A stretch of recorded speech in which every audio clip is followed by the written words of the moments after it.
dark haze.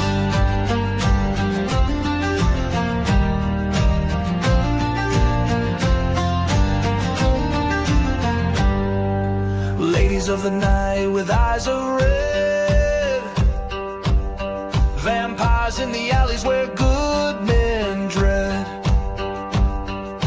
wolfmen howling beneath the pale moon. But justice is coming and coming soon. From saloons to graveyards where evil sleeps, they walk among us, secrets they keep, nightmare hunters with souls ablaze, cleaning up this town through the dark haze. Cryptids themselves, yet they stand tall against the darkness, answering the call for every lost soul, every whispered prayer. They fight for the light in the midnight air.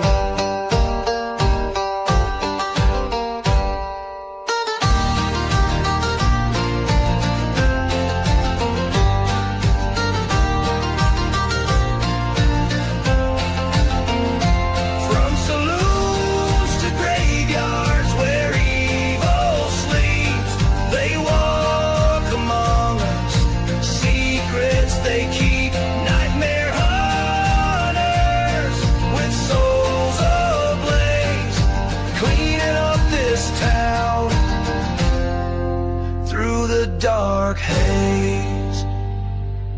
The night is young, the hunt begins. For against the darkness where hope never ends.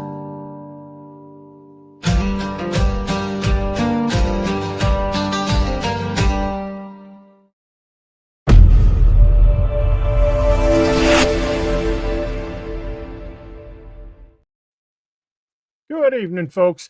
Welcome to another episode of the Nightmare Hunters podcast. I'm your host, D.A. Roberts, and as always, I'm joined from my brother from another mother, Robbie Jed Rains. But before we jump into the deep woods and dark hollows tonight, let's take a minute for our community.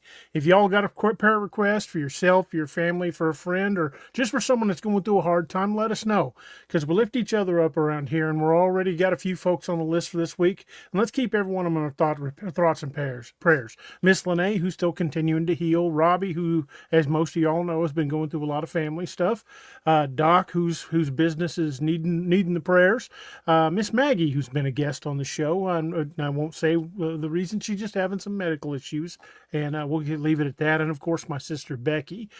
So if you keep all those folks in your prayers, and anybody else that pops up in the chat, we'd be praying for y'all too. So Robbie, how you doing tonight, brother? How you been? I'm ready for June 26th to get the hell out of my rearview mirror. This has probably been the worst month of my life.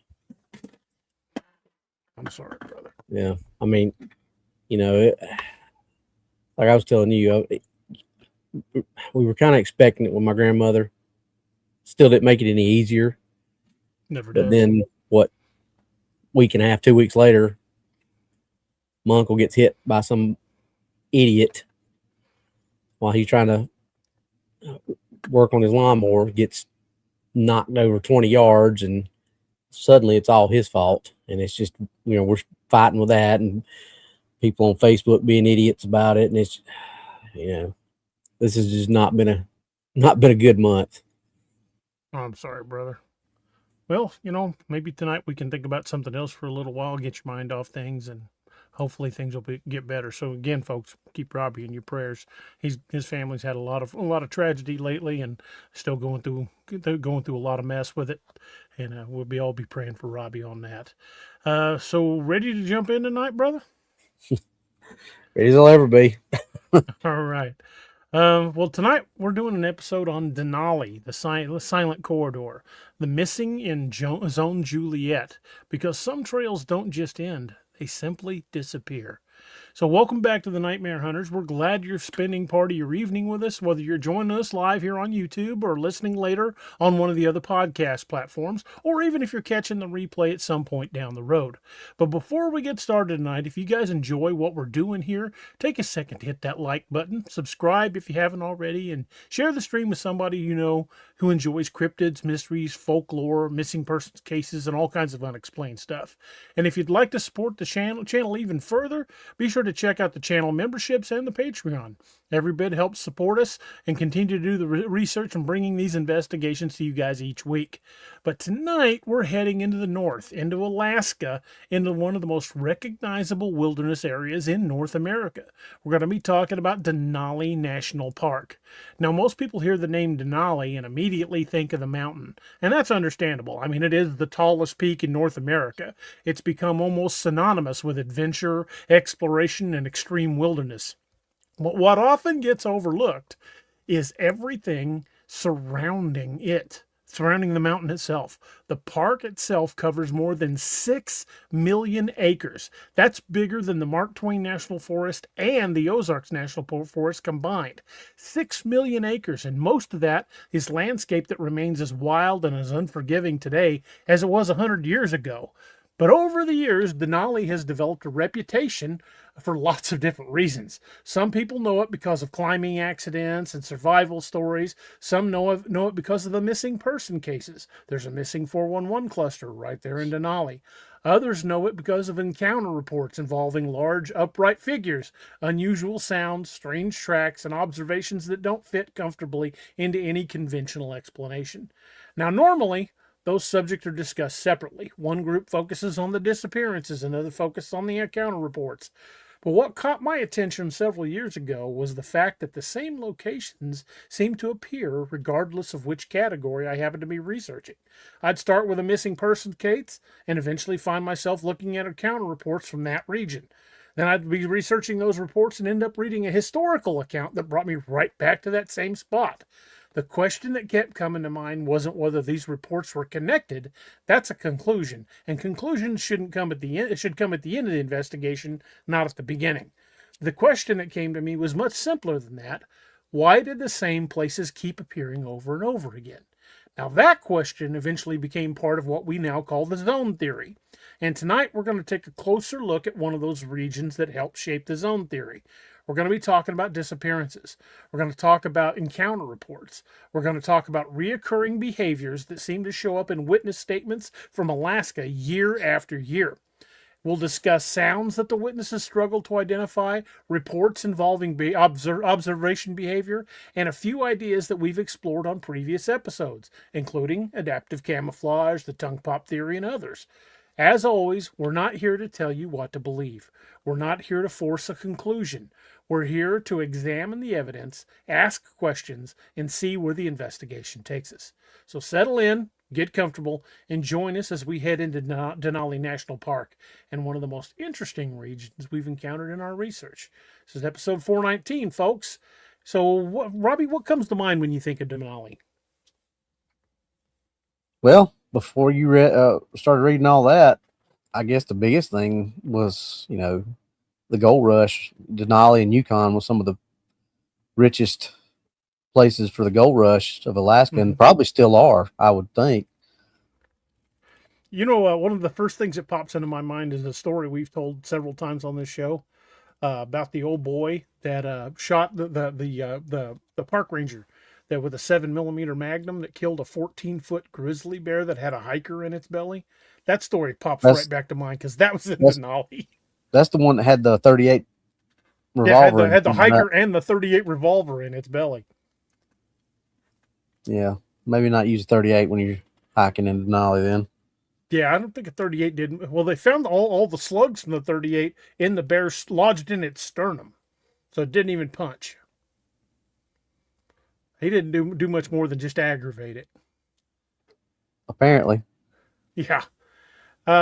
But, Alaska, if you look at Alaska, the area known as the Alaskan Triangle has been responsible for, 66,000 missing persons since the late 60s? I think that number sounds right. A a lot of people gone missing in that little area. But Denali is a big part of that too. So, as we start into this investigation, we don't really want to jump to any conclusions. We want to examine the patterns. We want to examine what we talk about tonight, and then toward the end of the show, we'll start putting that all together. And I hope you guys will come along with us. And we'd love to hear you guys' suggestions as we go. But Robbie, you want to take us into segment 1 and talk about why we chose Alaska? Okay, so as DA said, why Alaska?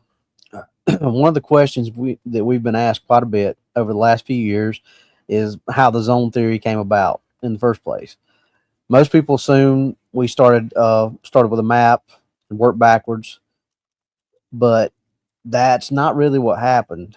The truth is we weren't trying to develop a theory. We were just trying to do what we've always done, which is researching reports, following leads, reading historical accounts, looking into cases, that caught our attention.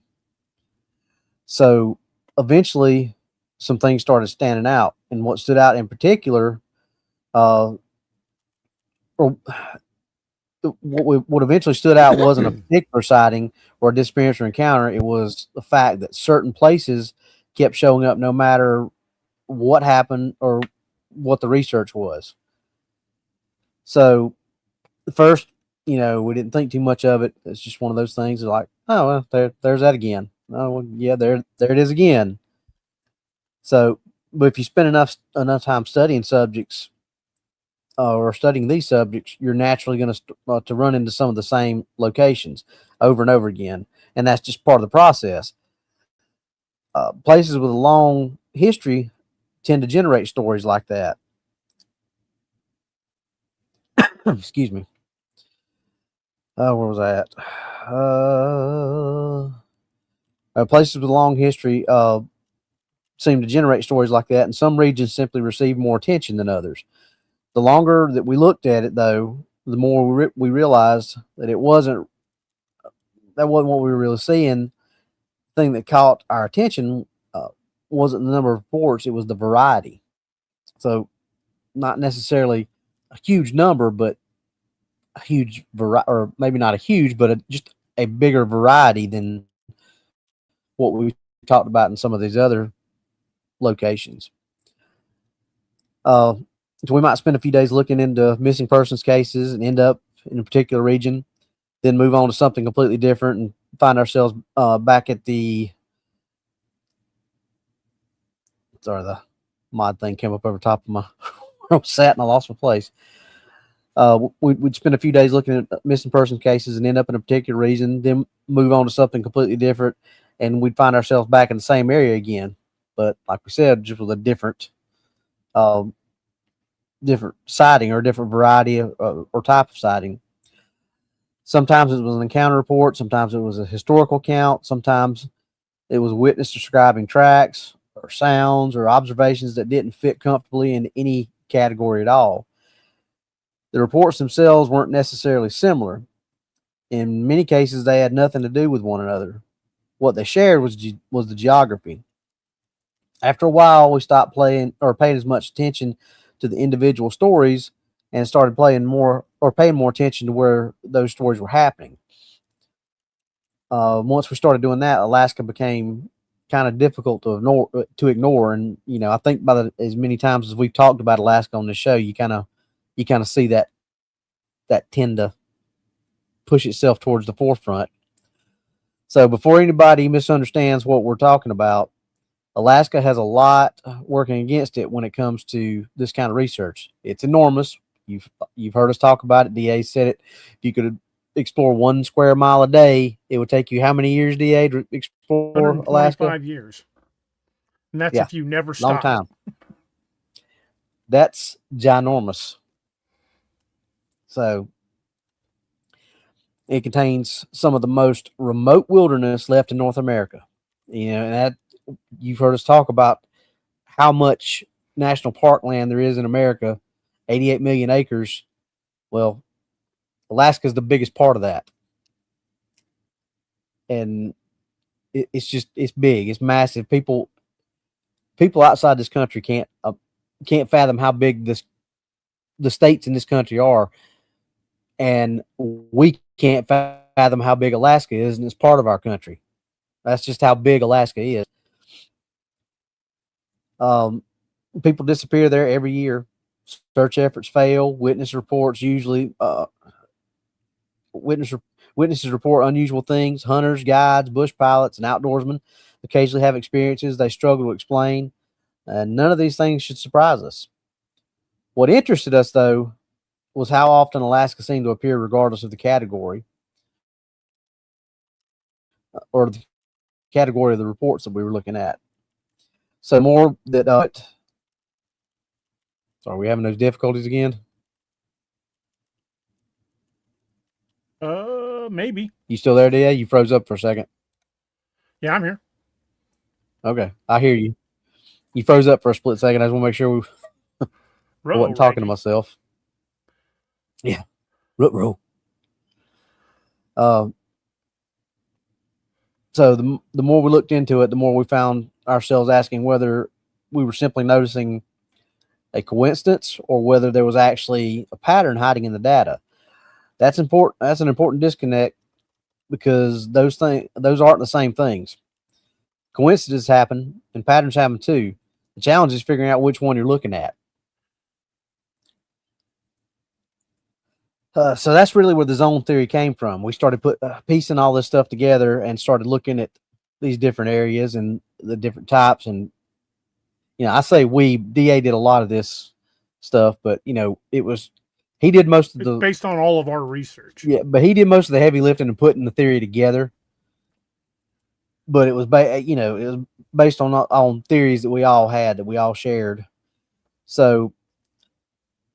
And really, it wasn't an attempt to explain anything. It was an effort to prove the existence of creatures or solve every mystery in the wilderness in North America. It was simply an observation that certain regions appear often enough that they deserve closer examination. So, it was kind of born of, a lot of this stuff looks like it could go here, and a lot of this stuff could go here. And, it was never... It's kind of like what DA said at first. It was kind of the conclusion presenting itself before we had all the questions. That's really how it panned out, which is kind of how a lot of our theories have ended up. We've already had the answers before the questions got asked, and then the questions got asked. We're like, wait, we know that. So one of those regions became the one we now call Zone Juliet. So DA continued digging into Alaska more than any of the rest of us because this, I think Alaska is the zone that really infatuates DA more than, not that it doesn't, to me, Doc, Steve, or anybody else in the group, but I think Alaska's got a place in DA's heart. Am I wrong? Am I wrong on it? Oh, you're absolutely correct. I figured. So there's just so much there to choose from. I mean, right. Denali. Yeah. I mean, there's as a researcher, a place I could spend years. It holds the same fascination for you that Antarctica does for me. Right.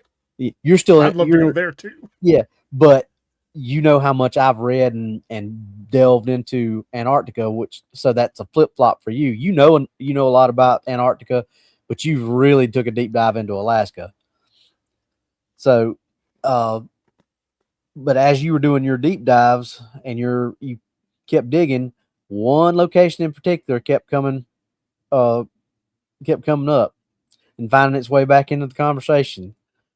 It didn't matter whether you were looking at encounter reports, disappearances, historical accounts, or more recent investigations, but Denali seemed to be sitting right in the middle of the discussion. No matter what you did, it always came up. No matter which direction you turned to start digging, you always found Denali.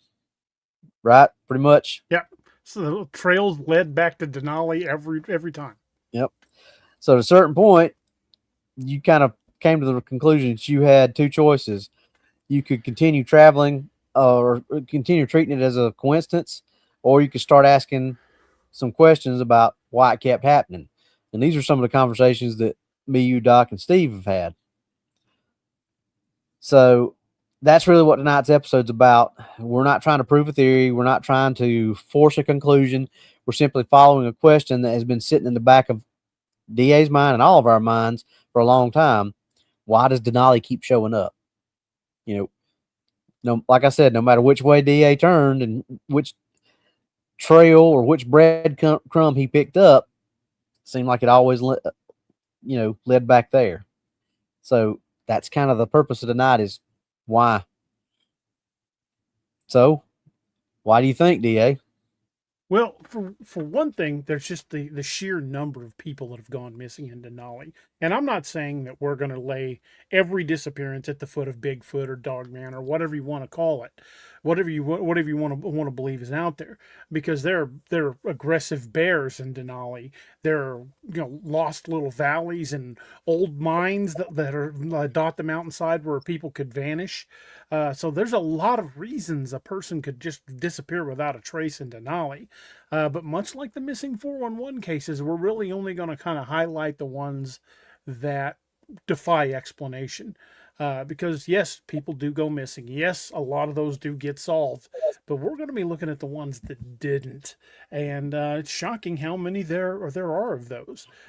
Because you've really got to look at all the points on all your data points on a map to kind of distinguish between which is just coincidence and what's a legitimate pattern. And Denali hits that pattern.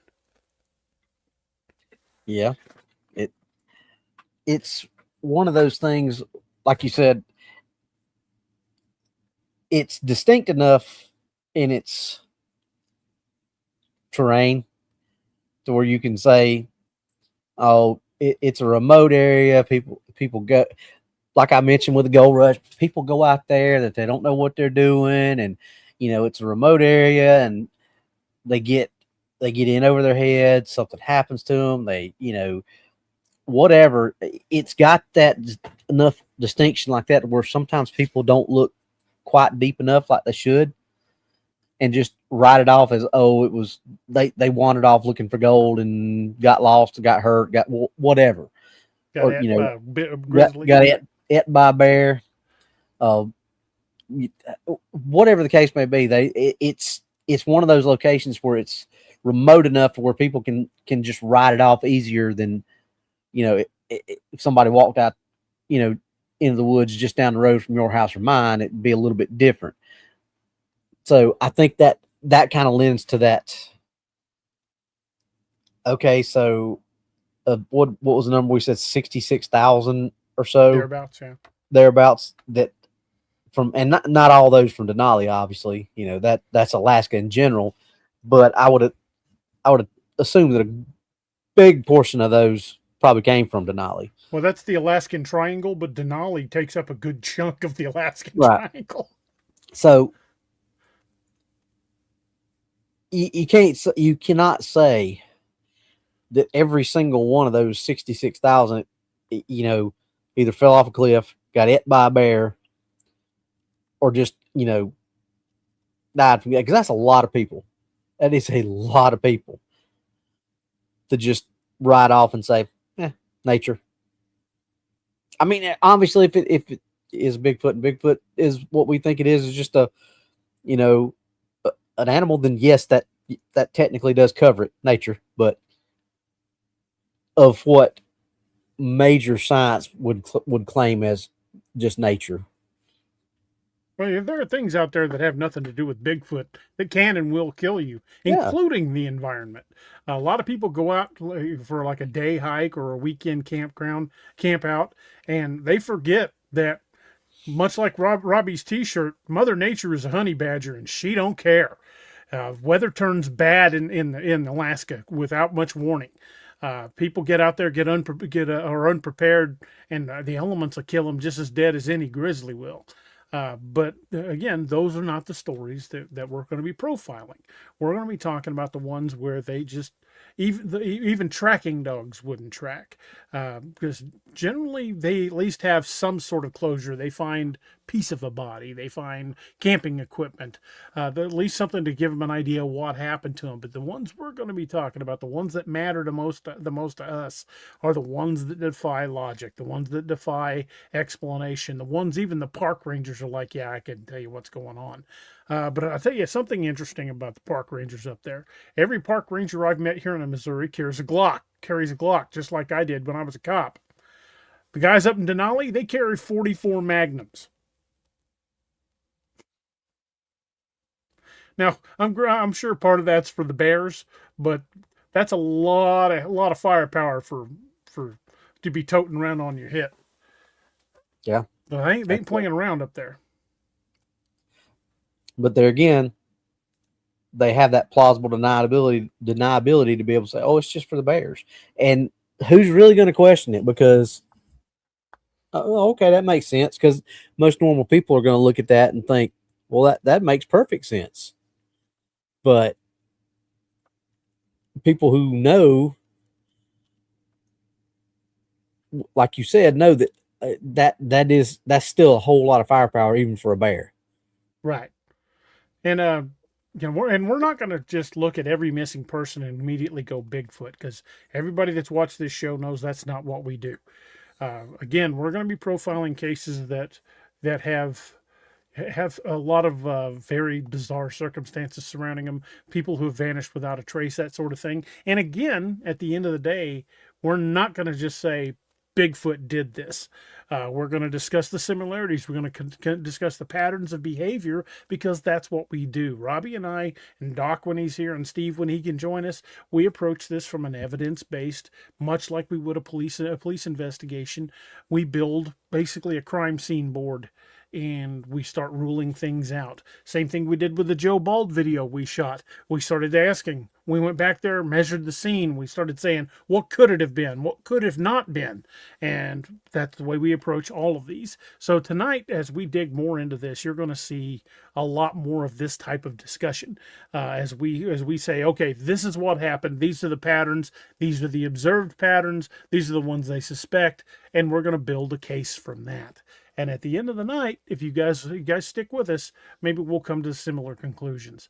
So you want to jump into the next segment? Let's do it. All right. Segment 2 says, what makes a disappearance unusual? And this is an interesting part where we're going to start really kind of laying this out for you. But before we start looking at specific cases, I think we need to establish something that's often missing from these conversations. Not every disappearance is a mystery. That should sound obvious, but you'd be surprised how often people skip over that distinction. If somebody goes missing in the wilderness, that doesn't automatically mean something unusual happened. Sometimes people just get lost. Sometimes they get hurt. Sometimes weather changes rapidly. Sometimes they make a decision that seemed perfectly reasonable at the time and turns out to be the wrong one in a spectacular way. Wilderness areas can be unforgiving, and Alaska has a very good way of reminding people of that. One of the reasons I want to spend some time talking about this before we get into the cases is because I think a lot of people approach disappearances backward. They start with the assumption that something strange happened and then look for evidence to support that conclusion. As investigators, we have to do the opposite. We start with the evidence and let the evidence determine where the conversation goes. Over the years, we've all seen cases that were presented as unexplained mysteries, only to discover later that they were perfectly reasonable explanations that simply weren't being discussed. That's one of the dangers of getting your information from headlines, from social media posts, or YouTube clips. The details that make the case less mysterious are often the same details that get left out. So, what exactly are we looking for? Well, for me, it usually starts with a simple question. If I remove all the speculation, all the theories, and all the assumptions, is there still something about the case that doesn't make sense? And that's where things start getting interesting, because sometimes that answer is no. Sometimes a case appears mysterious until you start digging into the facts. Once you understand the terrain, the weather, the timeline, the circumstances involved, then the mystery begins to disappear. Other cases are different, though. You can account for the terrain, you can account for the weather, you can even account for the known facts, but you're still left with questions. And those are the cases that tend to hold my attention. That doesn't mean they're paranormal, it doesn't mean they're supernatural, and it doesn't mean they involve cryptids. It simply means there are aspects of the case that remain unresolved. One of the things I've noticed over the years is that people often confuse a lack of information with evidence of something unusual.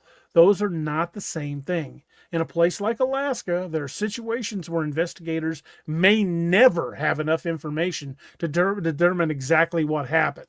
The wilderness doesn't always leave us a complete story. In fact, one of the questions we're going to come back to several times tonight is whether some of these cases tell us more about the environment than they do about the missing person. And that's something worth thinking about. We live in a world where people assume everything can be tracked, recorded, documented, and explained. We have GPS units, satellite imagery, drones, search aircraft, and communication systems that previous generations couldn't even have imagined. Despite all of that, there's still places where a person can just vanish and leave behind very few answers.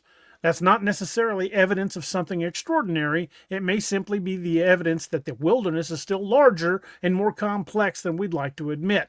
So as we move into our first case, I want you to keep one thing in mind.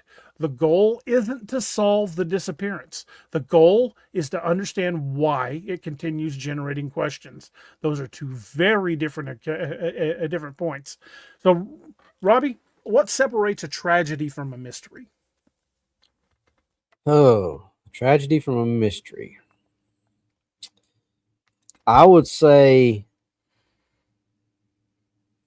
a tragedy can be almost anything, like,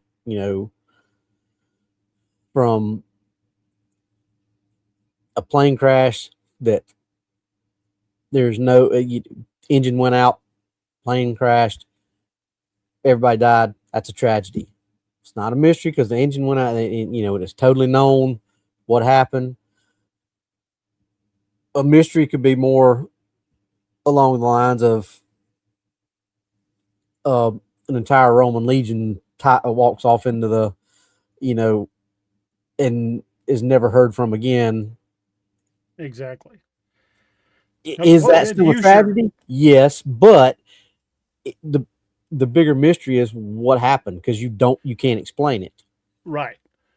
Well, to use your airplane analogy, we're talking about a plane, when a plane goes down because, like, for engine trouble or gets struck by lightning or something, and we're able to track it and find it. Again, you're right, that's a tragedy. But in the 1940s, somewhere near Denali, a DC-10 carrying a congressman and multiple military personnel went down without a trace and has never been found. And a DC-10 is not a small aircraft. And while tragic, that's a mystery, because we don't know what's in it down or where it went. Yeah, so I would say that the difference would be a tragedy. You have pretty much all. I don't want to say all the answers, because you still may be asking yourself why this happened, but there's no question, I guess, or tragedies are solved, mysteries are unsolved. Unsolved, yeah. Yeah. So how often do you think people mistake a lack of information as evidence?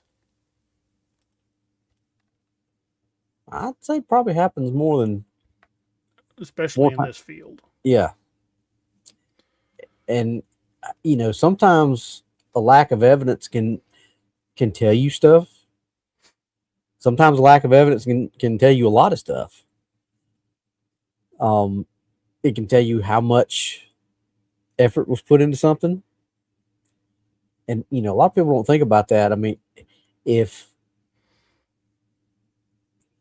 the man hours on the case are very low and there's not a lot of evidence, okay, well, that tells you why there's not a lot of evidence, because there's not a lot of man hours put into it. Okay, they didn't go and really. It was one of those things where they're like, nah, there's no reason for this. More than likely, there's no reason to do this. We've talked about that before, where certain people go missing and they'll send everybody, and they'll spend months searching for this person, and then next time somebody disappears, they'll search for a day or two, and they're like, oh well, we'll never find them. Right. And it's weird And that they do that. and that will be a mystery because you don't know why. But So, Robbie, I'll be the first one to admit you've got more experience in law enforcement than I do by at least a decade. So, I'm going to defer to your knowledge on this. So, I want to kind of put a situation to you that will explain the difference in how terrain will affect your investigation. Let's say you worked as a school resource officer. Let's say you get a call right there at the school for a kid that's missing. Now, let's think about that, how you would approach that, and compare that to how you would handle the investigation if you got a call to go out to the backside of the horse pasture and because you got a kid missing. oh, that's that's two totally different animals. Because Terrain changes it. yeah, because right there in the and yes, my school's on the outskirts of the city, but there's still and there might be woods right there at the school, but there's still a perimeter.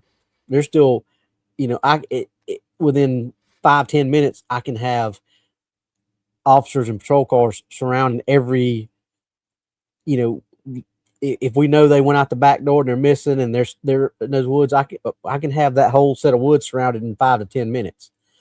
Whereas in the horse pasture, that's completely, totally different animal altogether. I can't remember what the acreage is. I want to say that was like, Rodney helped me out. I want to say it's like 5,000-6,000 acres. The Jim Timberman, I think it's Wildlife Preserve is what it's actually officially called. But you don't just, that's not just a casual. Give me 5-6 guys up here to, to walk the area. That's a couple hundred people to search an area like Tracking that. dogs, man, using your tracking skills becomes Yeah. a whole different animal. Oh yeah, and you immediately go into a different mode if it's something like that versus something that they're missing from the school. Okay, from the school, there's houses where you can send out. The school can send out text message alerts. The police department can send out mass text message alerts, with descriptions, things like that. And, anybody that has got that, I can't remember the name of the little app thing that we've got. Anybody that's got that would automatically get that. And if they see the child, there, call it in and there we are. Right. That might not help that much because somebody would have to be out there and get that, and then actually see that that child out there. Which a child in an environment like that may not be that easy to find. Yeah. Same thing would apply for a park ranger. Let's say, for example, Denali, since that's what we're talking about. Yeah. If a person went missing in a campground in the main part of the park where it's clearly marked, where people have campsites with electricity and that, if somebody disappears there, the investigation is going to look totally different than if a guy who got a permit for the backcountry fails to check in. Yeah. So, how do you think social media affects public perception of these missing person cases? I think social media is very quick to jump to conclusions without evidence. Well, considering what I've seen over the past couple of weeks, I'd say people jump to conclusions really quickly based off what they see on social media. And some of them will freaking die on a hill arguing with somebody who was standing there at the time it happened or right after it happened. So yeah, I'd say social media is it's a double-edged sword because I know it helps us out a lot, but it also I was way off. Rodney said it's 33,000 acres. That's a big area. Yeah. and that's small as far as the places we've talked about goes. Right. But yeah, I would say it's it can be damning too, especially when people want to get on there and start, putting a bunch of stuff on there that they always want to. There's always somebody that knows. Well, I thought I saw her over here. Or I thought I saw him over there. Look, if you didn't see him, don't clog it up. But that Don't you speculate, inevitably yeah. you've got that, and it, So, from a law enforcement standpoint, what standards should, and like a researcher, like a Bigfoot researcher, what standards should researchers apply to one of these missing persons cases before they call it unusual? Because a lot of them immediately just go, Bigfoot took this guy. I mean, I think there has to be a standard, obviously, or you wouldn't ask the question. Um, and I hate to compare it or use the missing 411, but Pilates he's got a pretty decent formula of, I don't know, he's been accused of cherry picking things in the past, but he's got a formula and his formula works. I mean, if it doesn't meet XYZ, then it doesn't make it into that. Exactly. Same thing with BFRO. If a report doesn't meet XYZ, it doesn't make it in. So I think there has to be, maybe not so stringent, but stringent enough to where it doesn't, you don't want to let the filter down too much to where just any and everything can come in, but you got to have enough of a filter there to where you don't want to bog yourself down on where all you're doing is throwing away the ones that don't match, because that's all you'd be doing. You wouldn't be doing any research. You'd just be culling the ones that don't match the criteria. So you just got to walk that line about what's good enough to keep with the majority of the ones that don't belong out, but still, loose enough to where you get, because not everybody's going to, you and I, as close as we are and the way we think and all that stuff, if we have an encounter, we're going to see it two separate ways. So, but does that mean you're wrong and I'm right, or I'm right or I'm wrong and you're right? No, it doesn't. It just means we're two individual people. So if we are off in two separate pieces or areas of the woods, and we have one run by us and we see it, and I happen to see it carrying a little kid, and you see it from the other side and you don't see it carrying anything, and you want to have enough to where, you follow what I'm saying? You don't want to leave people out just because your qualifications are so stringent that some good cases may be left out of the mix just because they didn't meet what your criteria says. But you also don't, like I said, don't want to have. So I think it'd be safe to say that when you're evaluating these cases for missing person reports, you not only need to look at the similarities, but that you need to look at the differences, because sometimes the differences make all the difference. Yeah, because like I said, depending on where I had a sighting versus where you had a sighting, I may have seen a whole different side, whatever. I may have, like you and Johnny. Yeah, me and Johnny saw it from different angles, and it appeared to be a different color. Yeah. So I mean, but because I saw a brownish color and Johnny saw a black color, does that mean because I saw a brownish color, that means I automatically saw a bear and Johnny didn't, or vice versa? Right. No. Right. So I mean, I want to take us into segment three now. We got about 10 minutes about 10 minutes till we got to take a break. So I think that gives us just enough time to go over this next segment. All right, segment 3, case file number 1, Nathan Campbell. One of the reasons we wanted to spend some time talking about how we evaluate disappearances before getting into specific cases is because it's very easy to let mystery become bigger than the facts. Once that happens, people stop investigating what occurred and start investigating what they think occurred. Those are two very different things. And the case of Nathan Campbell is a good example of that. If you spend any time looking into disappearances in Alaska over the last few years, you've probably come across his name. The basic outline of the case is fairly straightforward. In 2020, Campbell arranged to be flown into a remote area near Carey Lake in Alaska for an extended solo stay. He was an outdoorsman. He intentionally sought out remote places, and this wasn't somebody who wandered into the wilderness by accident. He went out there because he wanted to be alone.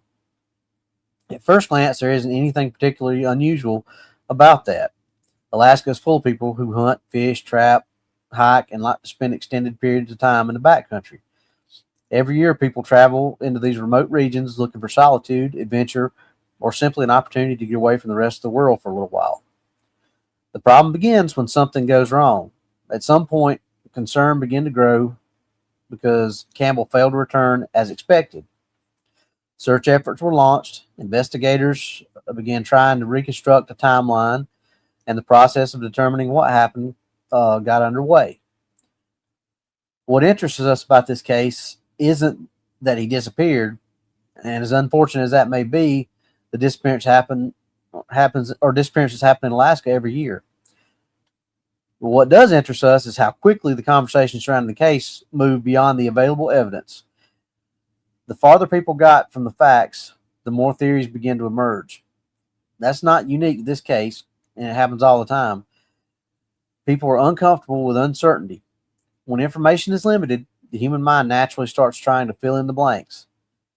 We want a complete story. We want an explanation. We want a reason that makes sense of what happened. The problem is that nature doesn't always cooperate with that desire. One of the questions that we kept coming back to after reading it was whether we were learning anything new about Campbell. Was we learning anything new about his disappearance, or whether we were simply watching people respond to the absence of information. That's an important distinction. There are cases where the evidence points towards a conclusion. There are cases where evidence points away from a conclusion. Then there are cases where evidence simply runs out. So for us, Alaska forces us to confront that reality more than most places. The average person tends to think of a search as a process that eventually produces an answer. Sometimes it does, but sometimes a missing person is located. Sometimes investigators are able to go and determine what happened and provide closure for the family. Unfortunately, there are also those situations where the search ends before the questions do. The wilderness doesn't owe us any explanation, and that's one of the hardest truths investigators have to accept. A place like Denali or the surrounding Alaskan backcountry can be beautiful, but can also be enormous beyond people's ability to comprehend. Distances are deceptive, terrain is unforgiving, weather can change rapidly, visibility can be limited, small mistakes can become major problems in a surprisingly short amount of time. None of those things explain what happened to Nathan Campbell, though. What they do explain is why some disappearances remain unsolved. One of the things that we've noticed over the years is that people often treat an unresolved case as evidence that something unusual must have happened. It's not necessarily true, though. Sometimes an unresolved case can simply mean investigators never found enough information to determine what happened. At the same time, we don't think it's unreasonable to ask the question. The challenge is making sure that we're asking the right ones. Instead of starting with a theory and looking for evidence to support it, like what we talked about earlier, it's more productive to start with what facts are already known and what they're telling us about the environment and the circumstances and the limitations of the investigation that we're facing, and then move forward. That's where Nathan Campbell's case becomes valuable to the discussion. Not because it proves anything, not because it supports a particular theory, but because it reminds us how quickly certainty can disappear in the remote wilderness. As we continue through tonight's investigation, I want you to try to keep that idea in mind, because we're going to encounter it again and again. Whether we're talking about disappearances, encounters, reports, unusual sounds, or witness observations, one of them keeps resurfacing. The farther we move from the available evidence, the easier it becomes for the assumptions to make take their place. So, key takeaway from that is don't let focus on what's in front of you. Don't let your mind wander before you know what you're wandering off from. Because if you've got evidence, you have to start with that. Oh, absolutely. And the Campbell case is interesting because, this wasn't just some guy. This was a guy that knew what he was doing. By all means, an old hand. I mean, somebody that could handle himself in the backcountry. A guy not prone to making the mistakes that just your average person would make. So that's why a lot of these questions crop up, because there's a lot of questions here that are completely unanswerable because we weren't there when it happened. However, there is enough odd about this case to raise a lot of red flags. Could a bear have got him? Yes, absolutely, a bear could have gotten him, but he was prepared for that. He was not unarmed, so it doesn't rule out the possibility of a bear catching him asleep or something like that. But it does make it a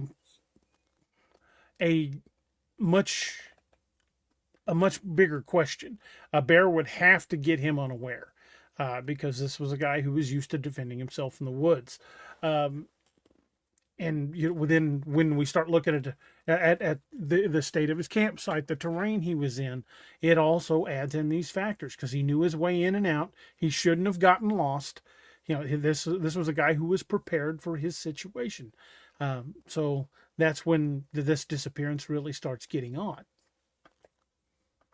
And I think that's sometimes that there's so many people that go missing. I think when you get somebody like Campbell, sometimes it can get lost in the shuffle and just, it's just another person that was, that went missing in Denali. That's not really the case. It's not just another person. Like you said, it's an experienced person that probably shouldn't have been in that number of people. So there's the big questions. Okay, he was good. He did this before. He knew what he was doing. So what really happened? And I think that's where the spiral happens, and the doubt people start focusing too much on questions like that and the what ifs instead of circling. It's okay, like you said, it's okay to ask those questions, but you always have to circle back and look at, okay, I've asked this question. Now, what does the evidence I have tell me or show me that can help me answer that question? You ask the question and you go back and look what you got. You don't ask this question and then go to ask another question and then ask another question. Because if you just ask questions on questions on questions on questions, you get, like you said, you get further away from the actual, and that's what happens is people get so caught up on all that. Then before you know it, it's, who are we talking about again? What? Absolutely. And it's, you've lost sight of what you're actually even talking about. Exactly. Well, we're coming up on the top of the hour here, so we're going to have to step away for just a few minutes.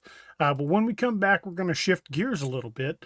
We spent most of the first hour talking about disappearances and how investigators evaluate the evidence and why Denali kept finding its way into our research. In the next hour, we're going to start looking at some of the encounter reports that helped put this region on our radar in the first place.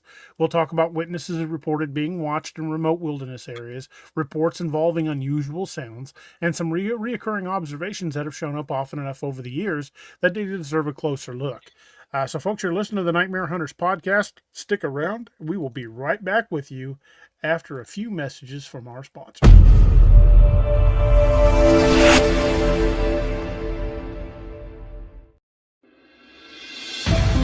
The new book, How to Research a Haunted House by paranormal investigator Margie Kay and professional researcher Violet Wisdom is now available from Unex Media. This one-of-a-kind book explains how to do research on a house with uncommon methods and resources used by historic home researchers, and how to determine who may be doing the haunting and why. How to Research a Haunted House can be used by homeowners, renters, investors, and it should be in the library of all professional paranormal investigators. Get this unique book at unexmedia.com or amazon.com. That's unexmedia.com or amazon.com.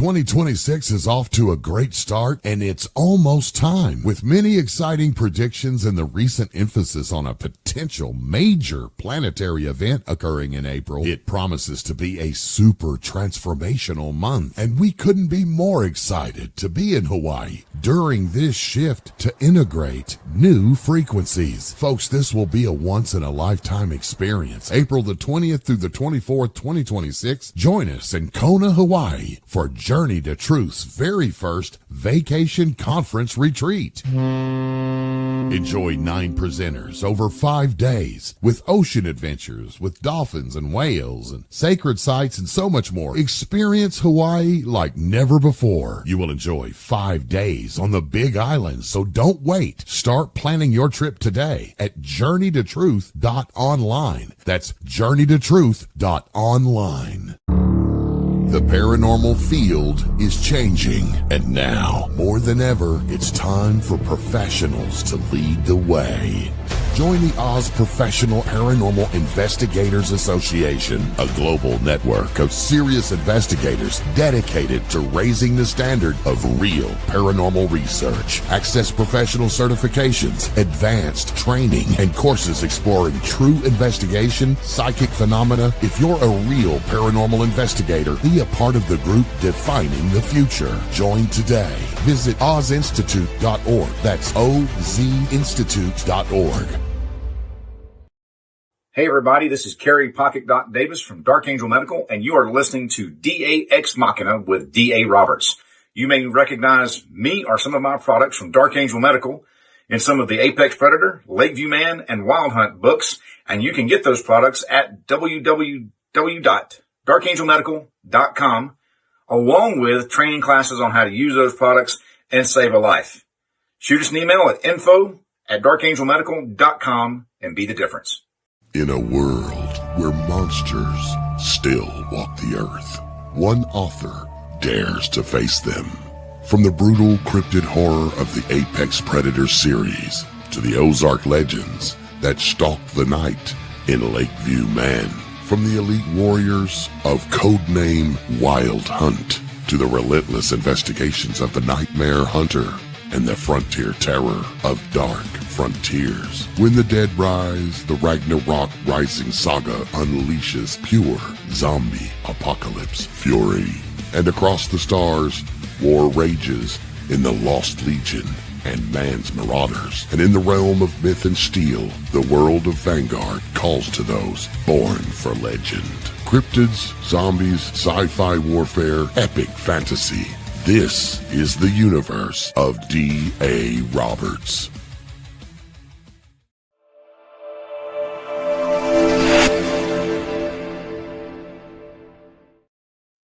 And we are back, folks. And we're just going to jump right back into this. Segment 4 is what we call the pyramid problem. One of the things we've learned over the years is that every mystery eventually develops a life of its own. It starts with a set of facts. Somebody asks a few reasonable questions, and before long, the story begins growing in directions that have very little to do with the original event. The Nathan Campbell case is a good example of that. If you spend any amount of time in the woods looking into disappearances, you'll eventually run into discussions about the so-called Alaskan Pyramid. And depending on who you talk to, it's supposedly an underground structure, a secret or a secret military organization or an energy source or an ancient construction project or about a dozen other things, depending on which version of the story somebody happens to believe. We did a show on that about 2 years ago, I believe, if you want to go back and check that out. Now, before anybody starts sending angry emails at me, that's not me discussing the story. It's me pointing out that most people believe this, that most people discussing it aren't actually talking about Nathan Campbell anymore. They're talking about something else entirely. And that's really what interested me. Not the pyramid itself, but the process. How does a missing persons case become attached to a completely different narrative? Because that's something we see over and over again. And it's not unique to Alaska. It isn't unique to cryptid research, and it's not unique to missing person investigations. People naturally seek explanations. When information is limited, we start filling in the blanks. Sometimes those explanations turn out to be correct, and sometimes they don't. The challenge is figuring out whether we're following evidence or following a story that's grown beyond the available evidence. And as I was researching this case, I kept coming back to a simple question. If we remove every theory, every rumor, every social media post, and every piece of speculation from the conversation, what are we really left with? We're left with a man who disappeared in a remote wilderness area. We're left with a search effort. We're left with a lot of unanswered questions, but everything beyond that requires evidence. That's not a criticism of the folks asking the questions. Asking questions is exactly what investigators are supposed to do. The problem begins is when a question quietly transforms into an assumption. One of the reasons we've always tried to approach these topics the way that we do is because theories have a way of becoming more popular than facts. A theory can spread around the internet in a matter of hours. Evidence takes time. Evidence requires patience. Evidence requires us to accept uncertainty when uncertainty is the honest answer. Mark Twain said it best: a lie can spread around the world before the truth can put its pants on. That's difficult for a lot of folks, though. Most of us would rather have an explanation we can point to than an unanswered question we have to live with. But the older I get, the more I've come to appreciate the value of just saying, I don't know. That's not a weakness. It's honesty. In fact, some of the best investigations begin with these 3 words: I don't know. The moment we convince ourselves we already know the answer, the investigation's over. That's one of the reasons I think the Nathan Campbell case is such a useful starting point for tonight's discussion. It forces us to confront the difference between evidence and speculation. And that's a distinction we're going to need as we move into the encounter reports. Because if we're going to have an honest conversation about unusual sightings, strange sounds, and recurring behaviors in Alaska, we have to apply the same standard to those reports that we already apply to everything else. The question isn't whether the theory sounds interesting. The question is whether the evidence supports it. And that's where the real work begins. Robbie, you want to go ahead and just jump us into the next section? Yeah, we're in segment 5, right? Right. All right. So segment 5 is the other reports. So one of the reasons that we want to spend the first hour talking about disappearances before we go into encounters is because people often make the mistake of treating these as completely separate conversations. In reality, that's not how any of us ended up looking at them. The reason the encounter reports became part of this investigation wasn't because DA set out to look at Bigfoot sightings in Alaska. It's just what happened was much simpler than that. Is he began researching disappearances, looking at maps, reading historical accounts, examining terrain features, and eventually he ran across an encounter report from the same region. He didn't pay too much attention to it at first. Because it was just a correlation. It's not a causation, and that's a big difference. It's not the report didn't cause, or the sighting didn't cause the report. It just happened to be in the same area. Wasn't that the case, DA? That it's just minor formality that it happened to be right there in the same spot. So just because 2 things happen in the same area doesn't mean that they're connected. Right. It's like saying, you saw Bigfoot near an oil well. It doesn't mean Bigfoot was pumping oil. Exactly. Curious? Yeah. But does it necessarily mean it's connected? No. But the problem is, and this is where DA started really getting the gears started turning is it kept happening. Once or twice you can look and say, well, that's just coincidence, happenstance. But when it keeps turning up again and again and again, that's when, it's the nature of the beast, the job that DA and I did is that makes you curious. That makes you want to start looking into things a little bit more. So what do you think DA did? He started researching. And this is where he really started taking his deep dive into Alaska. And the funny thing, the more he researched Alaska, the more often he found himself running into reports from hunters, guides, bush pilots, trappers, and outdoorsmen who described experiences they couldn't easily explain. Some of those reports were probably misidentifications. Some were likely the result of distance or weather or lighting conditions or simple mistakes. And that's true of any of the category of eyewitness testimony. At the same time, some of these reports contain details that were difficult to dismiss entirely. And I think, that's kind of been a running theme the past 3 or 4 months on the shows. We've kind of really hammered that home of, okay, some of these things can be explained. Some of these things can be this, but some of these things you can't just say, oh, well, that was just this. Especially when patterns emerge. Yep. And we've really hammered patterns and recognition and things like that home here lately. And I think maybe that was building towards this. So one of the things that he learned over the years of is that both of us have learned this from witness testimony is witnesses' testimony should neither be blindly accepted nor automatically rejected. And just because somebody says, "Hey, I was there and I saw it," that doesn't mean that what they saw was exactly what happened. Because you can line up 5 people and have somebody run from left to right in front of them and say, okay, and go to each and every one of them and say, tell me what you just saw. And you'll have 5 different descriptions of height, what the guy was wearing, if it was a guy or not, if it was a girl, what color he was. You don't tell me anything. You just say, tell me what you saw. You'll have that many different descriptions because some people may not be fully colorblind, but they may be partially colorblind. And what this person he or sees as blue, this person may see as gray. My son Nick's got a friend who can't see the color red. Does that mean that person's wrong? No, that's their interpretation of it. So that's kind of what DA said is you can't blindly accept it because you don't. This is where you qualify.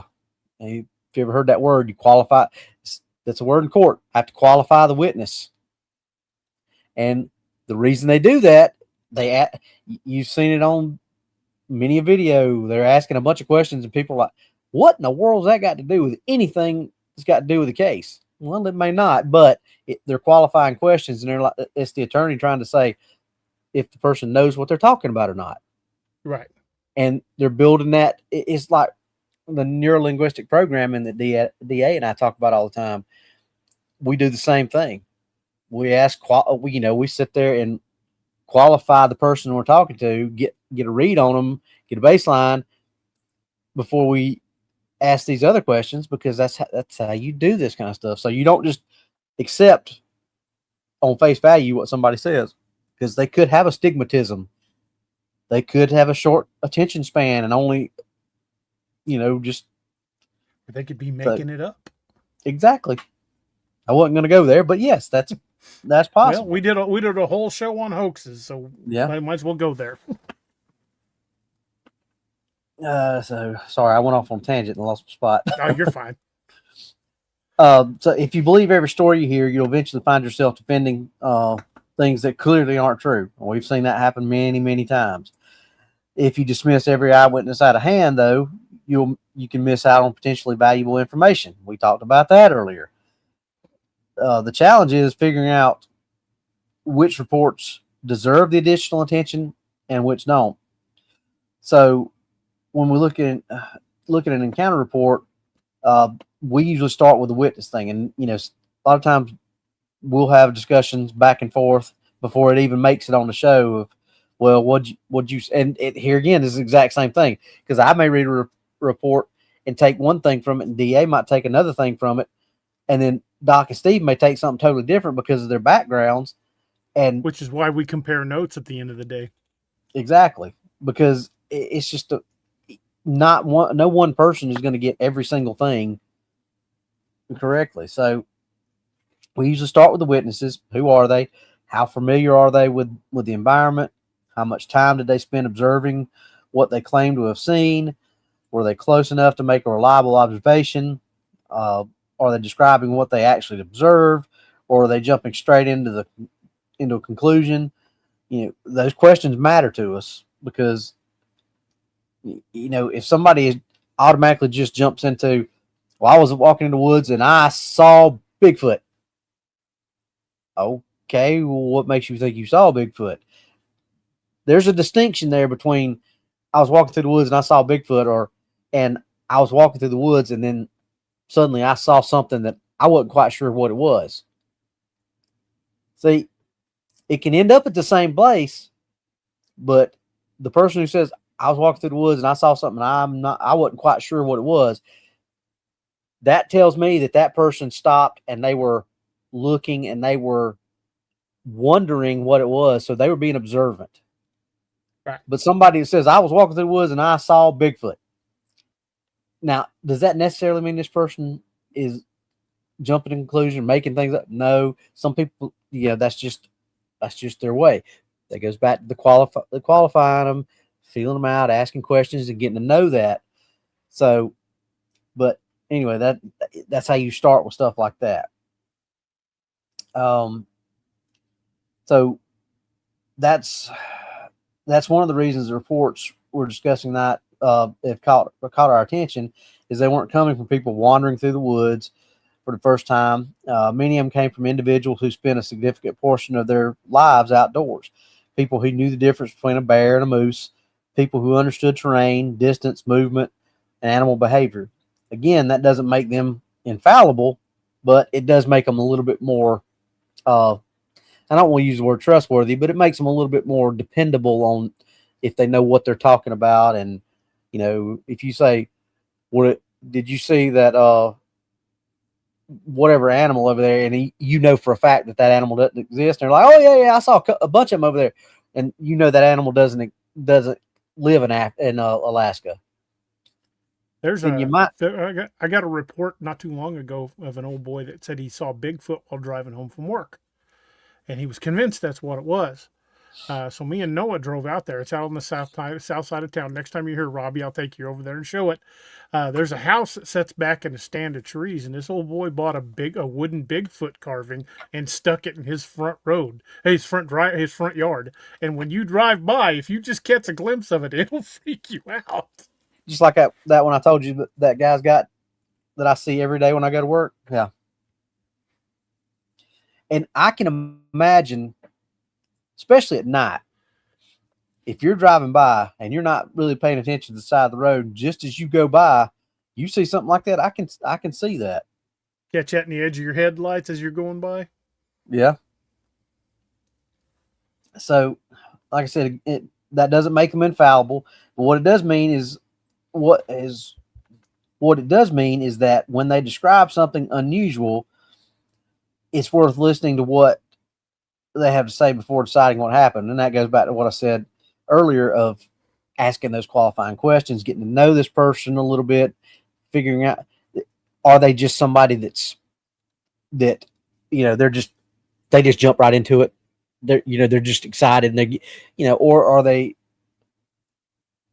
like I said, somebody who says, I saw something and I'm not sure what it was. To me, that shows somebody who's being observant. That shows somebody who wants to know what's around them and wants to figure it out, and is not just prone to say, it was this or it was that. They took the time to actually look at it. So as we continued looking at the reports from the Denali region and the broader Alaska range, we started noticing something interesting. The encounters themselves varied quite a bit, but certain behaviors seemed to repeat itself. And here we go talking about this again, because we've had several shows on these behaviors and things like that keep showing up and repeating themselves. Witnesses describe being watched. Now, where have we seen that before? They described unusual sounds. They described seeing something that appeared obvious one moment and impossible to relocate the next. How many times have we seen that about the way they move and these things just The Paul Freeman footage. Yeah, exactly. So stuff like that is some of the stuff that caught DA's attention, obviously, because we look at that stuff all the time. And so, which means now we're not just talking about isolated stories, we're talking about recurring observations. Whenever multiple witnesses begin describing similar behaviors, it's worth slowing down and taking a closer look. And that's where we're headed next. Instead of focusing on what people think they saw, let's spend some time looking at what they reported experiencing, because that distinction matters. Because if we're going to learn anything useful from these reports, the behaviors are far more important than the conclusions. Absolutely. So for you, does experience in the wilderness increase a witness's credibility? Like, say, a guy who's a park ranger versus a guy who grew up in New York City and never stepped into the woods. Not offhand, it doesn't. I mean, it helps, but just because somebody is experienced in the wilderness, that doesn't mean, because you could be experienced in the wilderness in one area. I could be experienced in the wilderness here in South Carolina. Is that going to translate to Alaska? No, not necessarily. Not necessarily. Because they got a lot of animals up there we don't have down here. Right. And, how harsh is my winter here versus what it would be up there? So just, could I survive? Yes, I feel like I could. But offhand, just because I have wilderness and outdoor experience doesn't mean that I know everything I need to know about Alaska. Right. Same. So yes, it's going to make me think, okay, this person has a potential to be a very credible witness, but that doesn't mean that, like you said, I'm not going to blindly accept anything they say just because I know they know what they're doing. Right. Because I know plenty of people who are good at their jobs that don't know whether to wind their ass or scratch their watch. Yeah. So when taking a report, let's say specifically taking a cryptid report, what are some of the key things you specifically look for in the report? Well, like what we talked about, how long did they observe it? What was the distance? What was, was it moving parallel or what was the orientation of them versus what they were looking at? Was it moving towards them? Was it moving away from them? Was it moving across their view? What time of day was it? What was the weather condition? What was, was it roadside? Was it in the deep woods? Was it kind of in that transition point?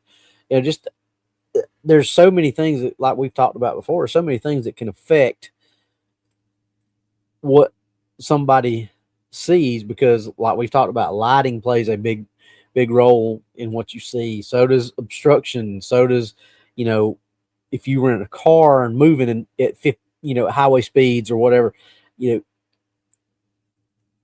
2-second view of something in a car at highway speeds is vastly different than a 2-second view of something if you're standing still. Yeah. So the way I take reports has changed a lot over the years. Used to, I focused primarily on physical description. I want to know how tall it was, what color it was, how long the stride was, how wide its shoulders were, how big do you think the feet were? Those were the details I used to focus on. but I still take those details. Don't get me wrong, because those are factors you want to pay attention to because it can help you build, whether they saw the same creature in another county over that kind of thing. But I spend a lot more time talking about behavior now. How did it walk? What did it do when it was watching you? What was it doing when you saw it? That kind of thing. Because I think the behaviors are now especially. I wish I could have told myself this 25 years ago, but I think the behaviors are just as important as the physical description, if maybe not more so. Because the behaviors are what we use to develop the patterns. But 25 years ago, you didn't know that. Right. But I wish I could have told myself. Right. I would have a lot more detailed notes than I have now. But I mean, that there's always going to be something because, in 10, 15 years from now, you're going to be saying, well, I wish I'd known that 10, 15 years ago. Right. So, but that's part of it is evolving and learning the process and learning, what works and what doesn't work. I mean, right. Because, just like you asked me, and we were focusing on two completely different sets of data points, but that doesn't mean either one of the data points are any less important than the other.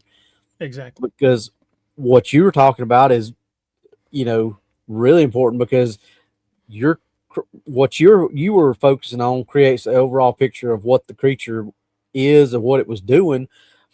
Whereas mine focuses on, okay, is there anything that could have obstructed the view, altered the view, all that kind of stuff. So, but when you put both of those data point or both of those sets of data points together, if you just took your data points from that, or if we interviewed the same witnesses and you talked about that and you just took your data points, you might have, a glimpse. And I did the same thing. I might just have a glimpse, but you take both those sets of data points and put them together, and what kind of a picture are you looking at then? Right. I mean, every piece of information we can gather is another data point, and those data points allow us to put to build a profile, and the profile is really what's going to help us understand these. I took an encounter from a guy in the Mark Twain who was convinced that he'd seen a Bigfoot, and I was excited to talk to the guy. And I said, "What were you doing?" He said, "I was picking wild blackberries." And we know that a lot of encounter stories happen around these berry patches. So I get my notebook out. I'm like super excited. I said, "Well, what did you tell me exactly what you saw?" He goes, "Well, it was big." I said, "How big?" He goes, "Oh, it's probably my height." I'm like, "Okay, it's absolutely possible. It could be a juvenile Bigfoot that could be around 5 to 6 feet tall." I said, "Okay, what did you actually see?" He goes, "Well, I was looking at it through a bunch of the berry patch. I could see it on the other side, kind of moving." I said, "Well, tell me exactly what you saw." He goes, "Well, I saw a Bigfoot getting berries." I said, "Okay, describe it physically for me and tell me how it was picking the berries."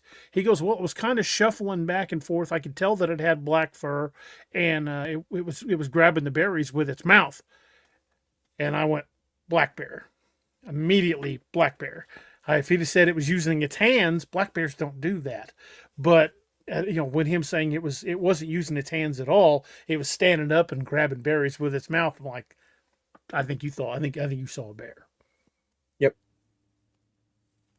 As soon as you said getting berries with its mouth, that's exactly what I was like. He had an obstructed view. He just saw something broad, covered in black hair that he couldn't clearly see, picking berries. I've seen them do that. I've seen black bears stand up on their hind leg and get them top berries, man. Get them top berries off the top of the bush.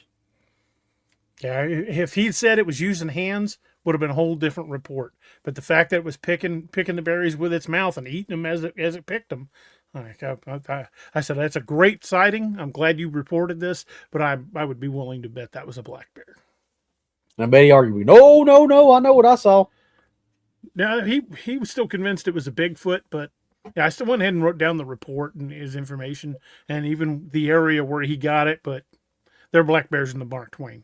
We've seen black bears in the Mark Twain, but the fact that it was shuffling around, it wasn't taking big steps, and it wasn't using its its hands at all. The fact that it was picking berries with its mouth, I'm like, yeah, that's a bear. But yeah, let's go ahead and jump into the next section uh, as we get into more of these behaviors. Segment 6 is about the watchers. One of the things that has always caught my attention as we started digging through these encounter reports from Alaska wasn't necessarily that the wilderness claimed to have seen. Wasn't necessarily what they was claimed to have seen. It was something that often happened before the sighting ever occurred. A surprising number of witnesses described becoming aware of something before they actually observed it. Sometimes they describe that feeling of being watched. Sometimes they describe noticing movement where they didn't expect it. And sometimes they can't immediately identify what caught their attention, only that something caused them to stop and look around. Now, I realize that's a slippery subject because human beings are pattern recognition machines. That's why pareidolia exists. We constantly scan our environment looking for threats, movement, and anything that seems out of place. Well, some of us do. Sometimes we're right. Sometimes we're wrong. Anybody who spent enough time in the woods knows that your imagination can get the better of you, especially when visibility is limited and you're operating in unfamiliar terrain. And at the same time, it's difficult to ignore how often this particular observation appears in witness reports. One report that caught my attention involved an experienced hunting guide operating in Alaska. This wasn't somebody unfamiliar with the wilderness. This was a person who spent a significant amount of time in the remote areas and made his living off the outdoors. According to the report, he observed a large, dark figure through a spotting scope from a considerable distance. What interested me wasn't really the description itself. What interested me was the amount of time involved. We're not talking a brief glimpse through the trees. We're talking about an observation that reportedly lasted long enough for the witness to study its movement, its posture, and behavior over an extended period of time. Whether the witness correctly identified what he saw is almost secondary to the point I'm making. The important question is why reports like this continue to appear. One of the things I've often asked myself when reading witness statements is whether the behavior being described is more important than the object being observed. For example, if 10 witnesses describe 10 different creatures, that may not tell us very much at all. But if 10 witnesses describe the same behavior, that's a totally different conversation. And as I continued reviewing reports from Alaska and even other areas, eventually became part of the zone theory. One behavior kept appearing often enough that it became difficult to ignore. Observation. Witnesses repeatedly described situations where they felt as though something was aware of them long before they became aware of it. Now, there are plenty of conventional explanations for that. Humans are naturally sensitive to environmental changes. We notice when the woods go quiet. We notice movement in our peripheral vision. We notice when something feels different, even if we can't immediately explain why. Those are all perfectly reasonable possibilities. The question I keep coming back to is whether that's the entire explanation. Because when you read enough reports, you start finding situations where experienced outdoorsmen describe remarkably similar experiences despite having no connection to one another. Again, it's not really proof of anything, but it is an observation.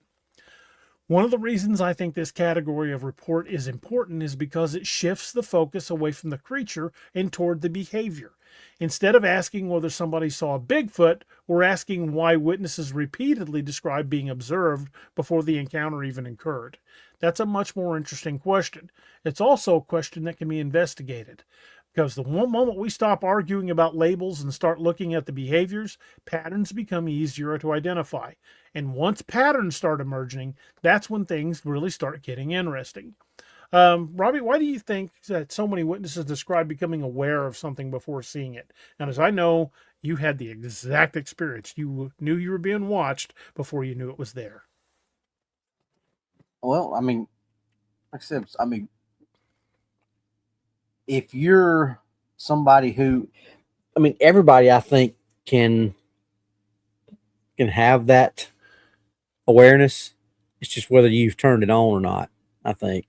And Right. if you're somebody that's, what do we say all the time? If you're situationally aware and you're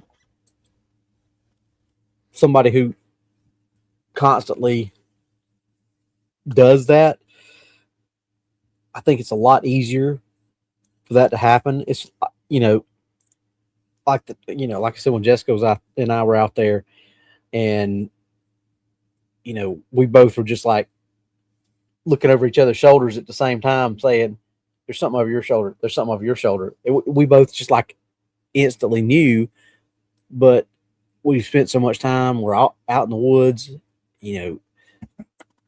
Same thing with you and I when we've been out there, and it's just unless you've had that feeling, it's hard to explain in words how it works. It's just it works.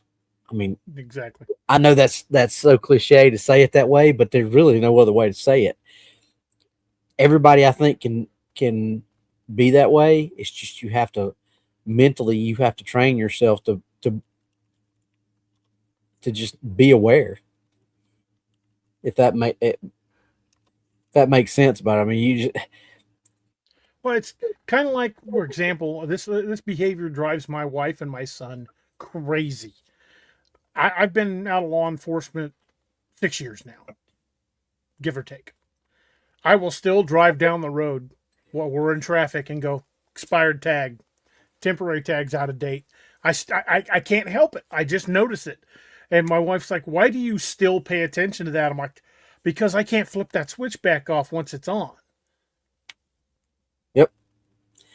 Well, it's just like, I hadn't worked K9 in probably double the amount of time it's been since you've been out of law enforcement, because I've been an SRO for going on almost 17 years now.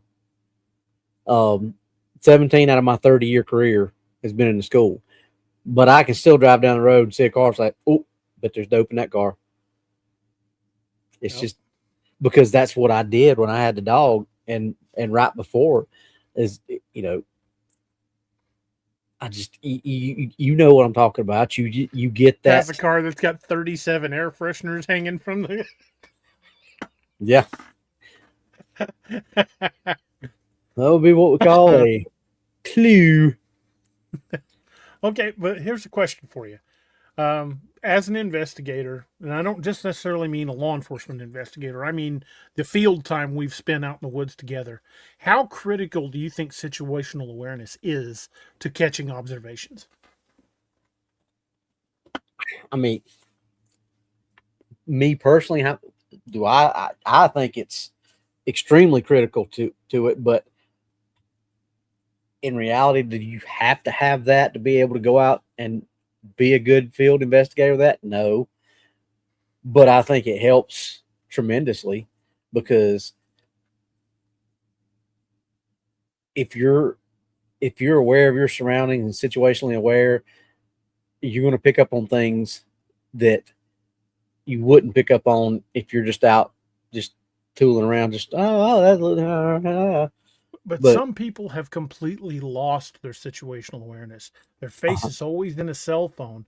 They could run into Bigfoot's chest, mumble, "Excuse me," and turn and walk away without ever looking to see what they walked into. Yeah, I mean, and that's, I guess that it's like, when you go into a restaurant. Oh, yeah, and me, you, and Doc have done it. All of us kind of jockeying for who's going to have to sit with their back to the door. I mean, each one of us is watching an exit. Yeah, and sometimes it kind of can be a comical situation, because you're like, it's almost like flipping a coin. Dang it, I got to do it this time. If we get, but it's good when you got somebody, or when you're out with somebody who's you trust and is just as prepared as you are. But then when you get out with somebody who's not, and you're like, oh, now I only got to watch out for myself, I got to watch out for this person too, because you've been out with people that you just are like, man, listen. I've gone out with some folks that I'm like, man, I'm glad I got this guy with me. And I've gone out with a few other people. I've been like, this person shouldn't have a firearm. So, like I said, it's not a necessity, but it is in my book, because I think if you're not situationally aware, number one, I think eventually you're going to end up getting hurt Right. because you're going to be not, and that's a twofold thing. I mean, you have to be able to disconnect yourself from what you're, like you said with the phone. Huh? Excuse me, you can't get so engrossed in what you're looking at or what you're watching on the ground, the footprint or whatever you're looking at, to miss what's hanging in the tree over top of your head. Right. And that's one of the things we always stress, look left, right, and up whenever you're moving. Watch your feet because of the nope ropes. Yep. But as like, let's say, for example, we've got some folks who are listening who are wanting to get into investigating on their own. What would be one of the best bits of advice you could give them about what other explanations they should consider before they start drawing conclusions? Well, I mean, just like we always try to find what else in nature that we know that it could be before we ever. I mean, case in point, we've told the story when we were out there looking at something walking across the current coming towards us. We're having the discussion amongst the four of us. Well, could that be a raccoon standing on top of a log? Nope, Well, it's moving against the current, coming right at us. Well, could that be a log out there with? Nope, it's moving against the current. Well, nope, it's got eye shine when flashlights. But that's the point is, even this thing walking across the current coming at us in, what would you say, by 35 degree or mile per hour current at least? Yeah, a strong current because the river was up. And this thing was head and shoulders above the river, which according to DA was probably at least what, 9 at that point, 10 feet deep, probably in that ballpark, at least 8, maybe more. So, but we're still having the discussion of, well, could that be this? And all the while, Doc's going, Robbie, get in the truck. Robbie, get in the truck. And all the while, I'm walking closer to it. We were going to have a discussion of the minds, a meeting in the middle. But that's a perfect example. We were asking, even at the time, we were asking what else could it be before we immediately, because we all could have just done the Scooby-Doo Bigfoot at the same time, but we didn't do that. Is that a bear in the water? No. Well, a black bear in Missouri ain't gonna be tall enough to ride that current. He's gonna get swept down river. It's not a log because it's moving. Think about it. We had that conversation. Then we realized that it was coming towards us. We said, okay, it's time to unask the AO. We get in the car, we take off. Doc does his J-turn in that big Wagoneer. We get up to the edge of the road, and we all start thinking, maybe we need to go back down there and look and see.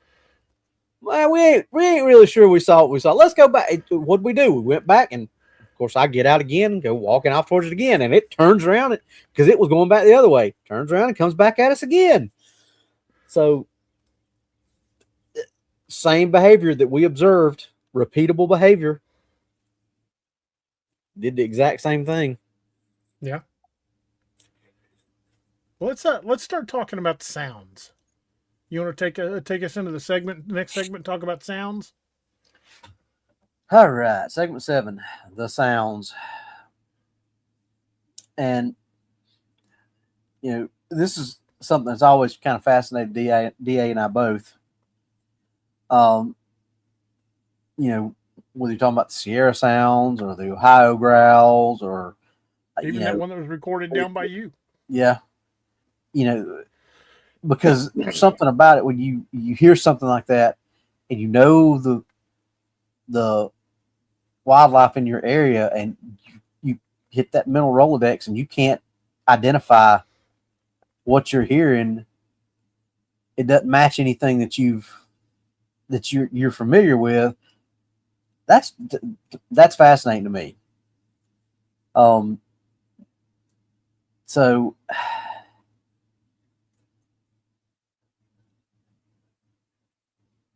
but the encounter reports is how often people become focused on what they saw while completely overlooking what they heard. You know, you sometimes you have to drag stuff like that out of them. And that's understandable because it can be a traumatic experience. And, you know, humans are visual creatures. So auditory responses sometimes are not high on our list of priorities. You know, I've done it before. What'd you see? He came in here, he did this, he grabbed her, he took off, and he did this, did it. Oh, well, did he say anything? What? The guy when he ran in here and he hit her, did he say anything?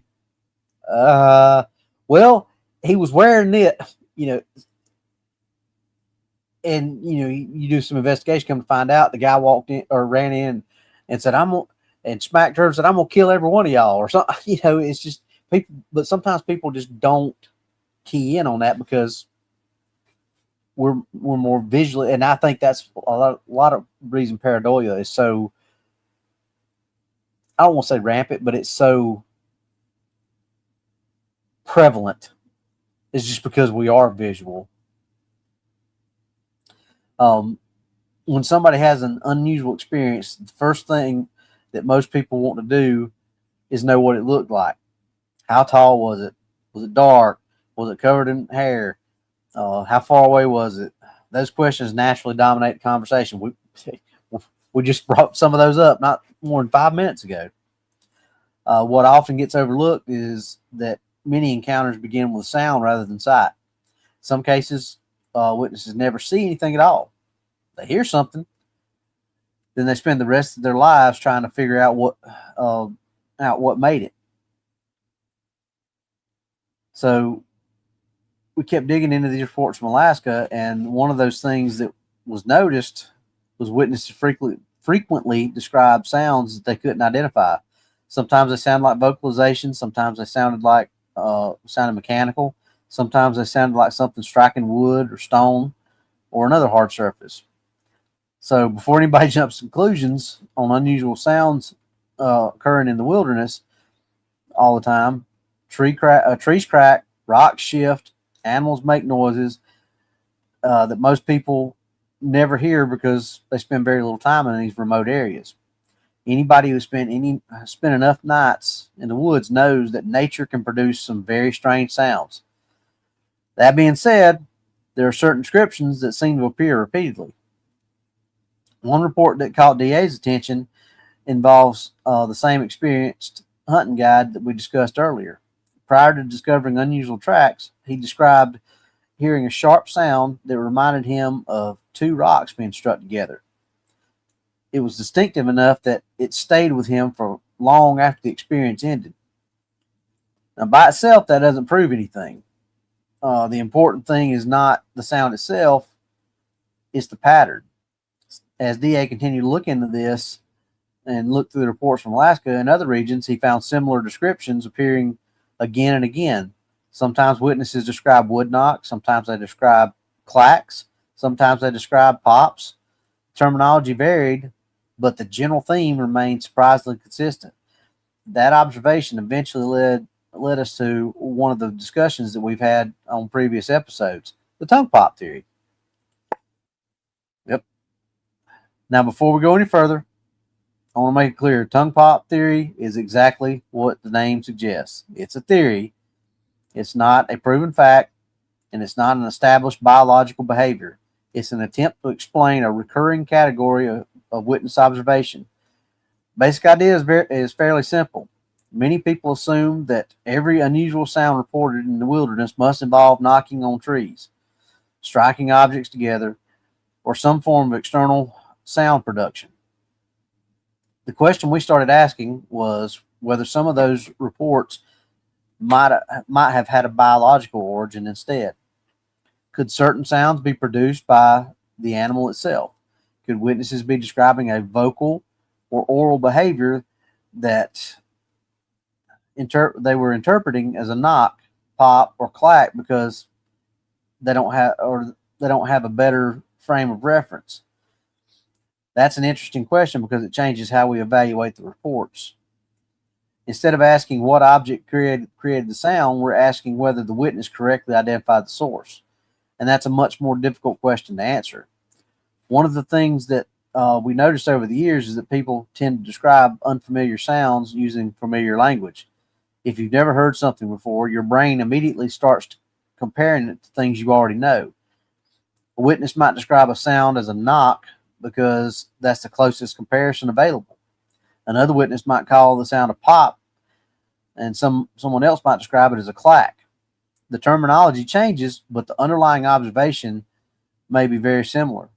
Again, we're not suggesting that every unusual sound reported in the wilderness can be explained as a tongue pop theory, or can be explained by the tongue pop theory.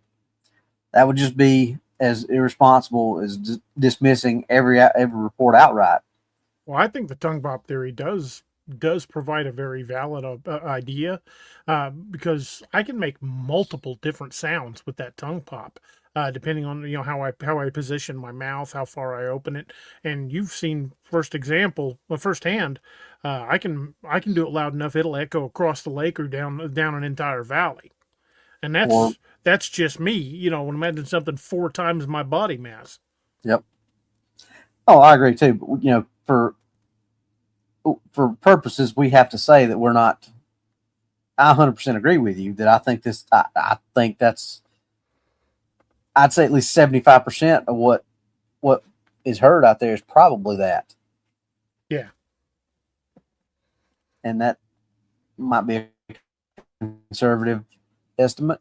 It may be more than that, but I think that's right. Reasonable to say that it's that high of a percentage. What we're suggesting is that recurring sounds deserve to be examined more carefully because communication is one of the most important behaviors of any species, or that any species possesses. If we're looking for patterns, communication is exactly where we should be paying attention.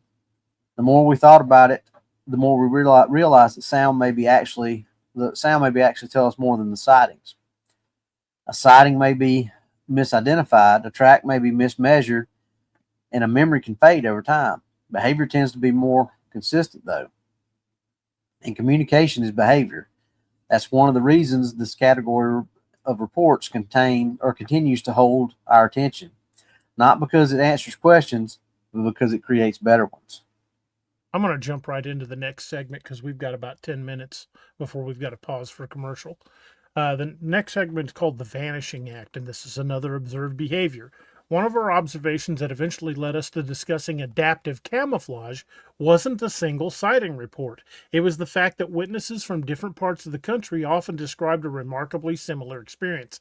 They would see something, they would focus on it, they'd attempt to maintain visual contact, and then suddenly it was gone. Now, on the surface, that may not sound unusual. Anybody who spends enough time in the woods knows how easy it is to lose sight of an animal.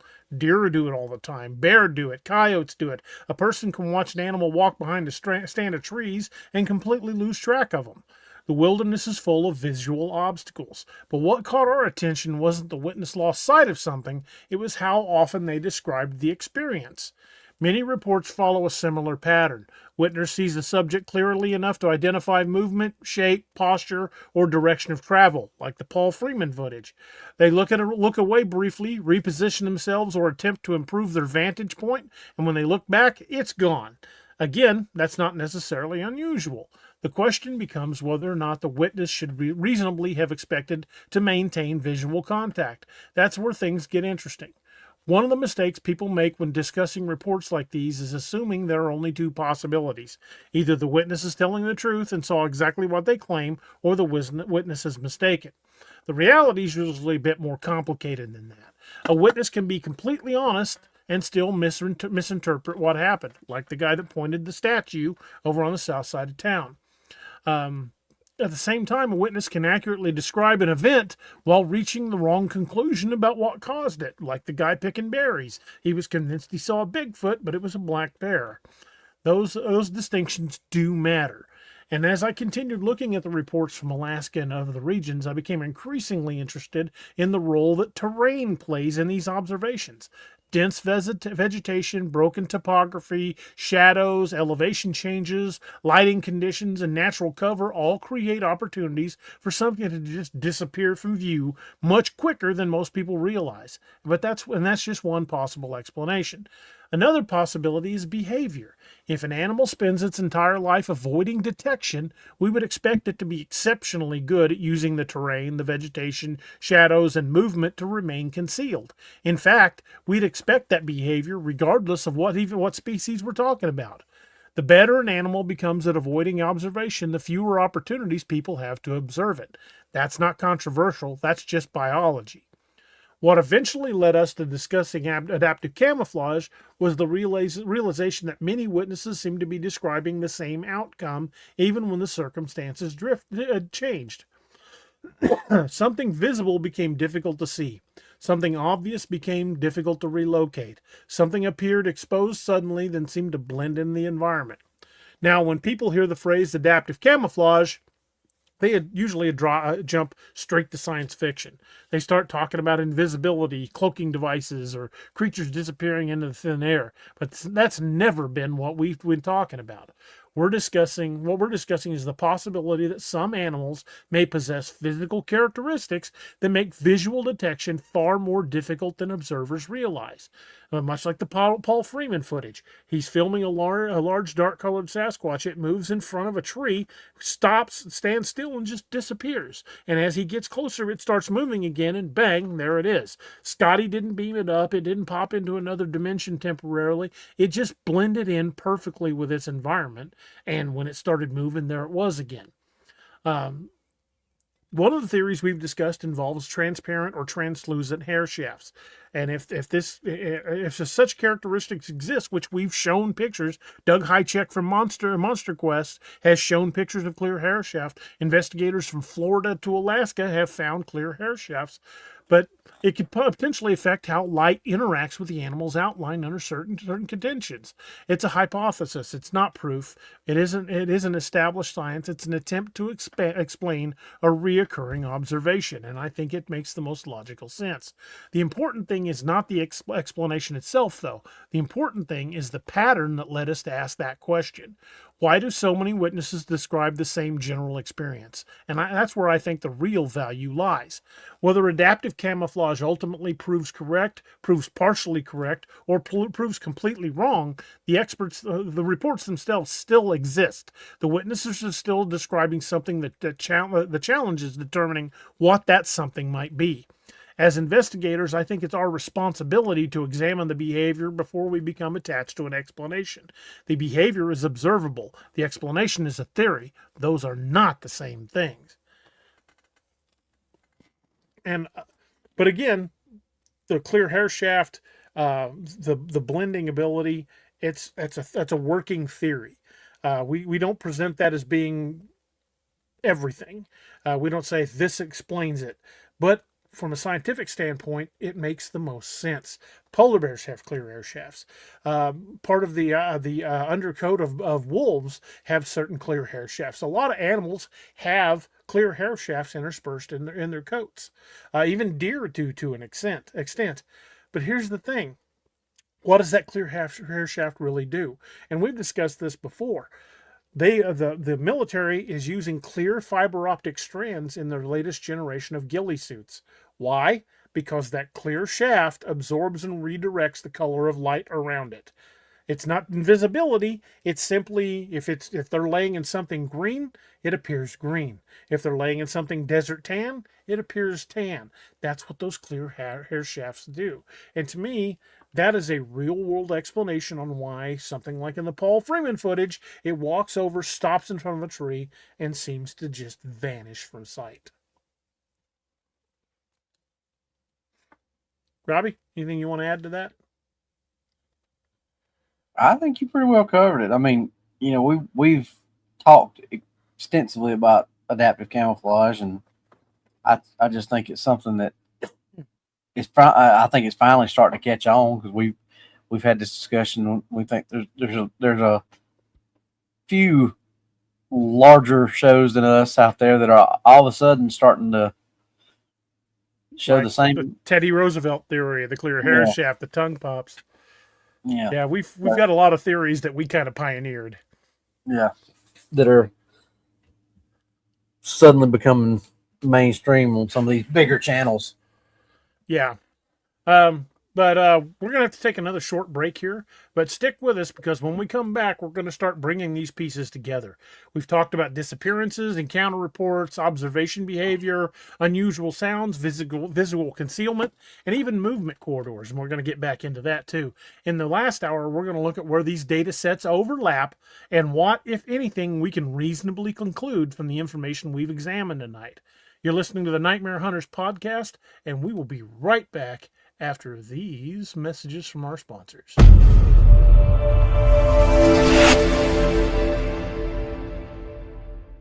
In a world where monsters still walk the earth, one author dares to face them. From the brutal cryptid horror of the Apex Predator series to the Ozark legends that stalk the night in Lakeview Man. From the elite warriors of codename Wild Hunt to the relentless investigations of the Nightmare Hunter and the frontier terror of Dark Frontiers. When the Dead Rise, the Ragnarok Rising saga unleashes pure zombie apocalypse fury. And across the stars, war rages in the Lost Legion and man's marauders. And in the realm of myth and steel, the world of Vanguard calls to those born for legend. Cryptids, zombies, sci-fi warfare, epic fantasy. This is the universe of D.A. Roberts.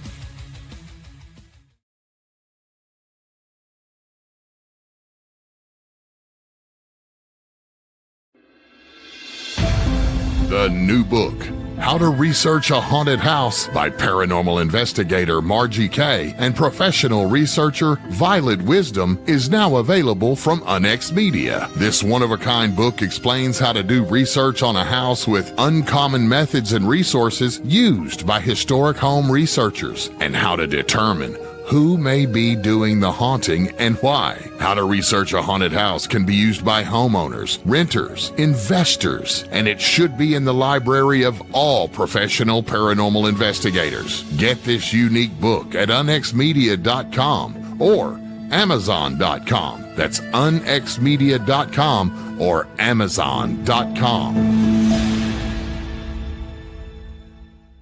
2026 is off to a great start, and it's almost time. With many exciting predictions and the recent emphasis on a potential major planetary event occurring in April, it promises to be a super transformational month. And we couldn't be more excited to be in Hawaii during this shift to integrate new frequencies. Folks, this will be a once-in-a-lifetime experience. April the 20th through the 24th, 2026. Join us in Kona, Hawaii for Journey to Truth's very first vacation conference retreat. Enjoy 9 presenters over 5 days with ocean adventures with dolphins and whales and sacred sites and so much more. Experience Hawaii like never before. You will enjoy 5 days on the Big Island, so don't wait. Start planning your trip today at journeytotruth.online. That's journeytotruth.online.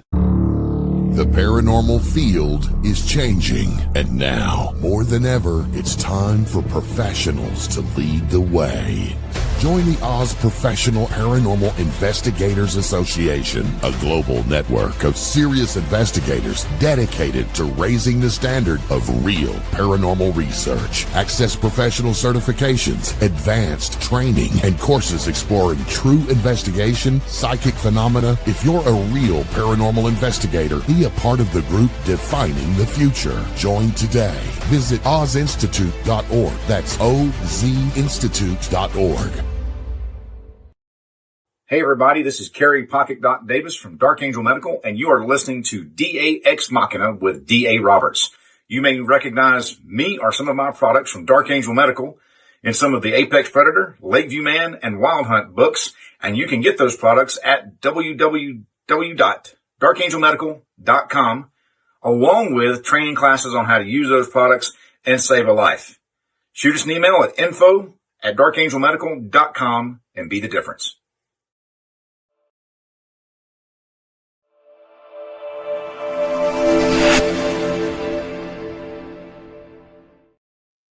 And we are back, folks. Thank you guys for sticking with us. Robbie, if you need to crash out, that is perfectly okay, brother. I can handle it. I'm probably gonna have to here. And if I hadn't had to stay up and watch Jason's thing last night, I probably would have been a lot better. But No worries, man. I can handle this. so you ready for me to jump into number 9 though? Yeah, go right ahead. All right, segment 9, the corridor. One of the things that we've tried to emphasize throughout tonight's discussion is that individual reports can be misleading. A single sighting doesn't necessarily tell us much. Single disappearances may or may not be significant. Even recurring behavior can be difficult to evaluate if they're examined in isolation. What becomes interesting is when multiple categories of reports begin appearing in the same environment. That's where we return to the idea of the corridors. The longer that DA researched Alaska, the more he found himself paying attention to the terrain, the features, rather than the individual stories. At first, he began looking at the reports, and eventually he started looking into the common geography. Where these things happen, what did those locations have in common? Were the reoccurring environmental features that what were the reoccurring environmental features that kept reoccurring, regardless of type of the report being examined? Those questions eventually became some of the most important questions in this entire investigation. One of the things that stands out in the Denali region is the number of natural travel routes that exist throughout the landscape. River valleys create movement corridors. Drainage creates movement corridors. Bridge systems create movement corridors. Animals use them. Humans use them. In many cases, the terrain itself encourages movement through specific areas, and that shouldn't surprise anybody. The easiest route through a difficult terrain is usually the route everything uses. What interested us so much about is how often these reports seem to cluster around those features. The Nathan Campbell case involved a remote region connected to waterways and natural travel routes. The guide reported, as we discussed earlier, involved movement through terrain that naturally channels travel.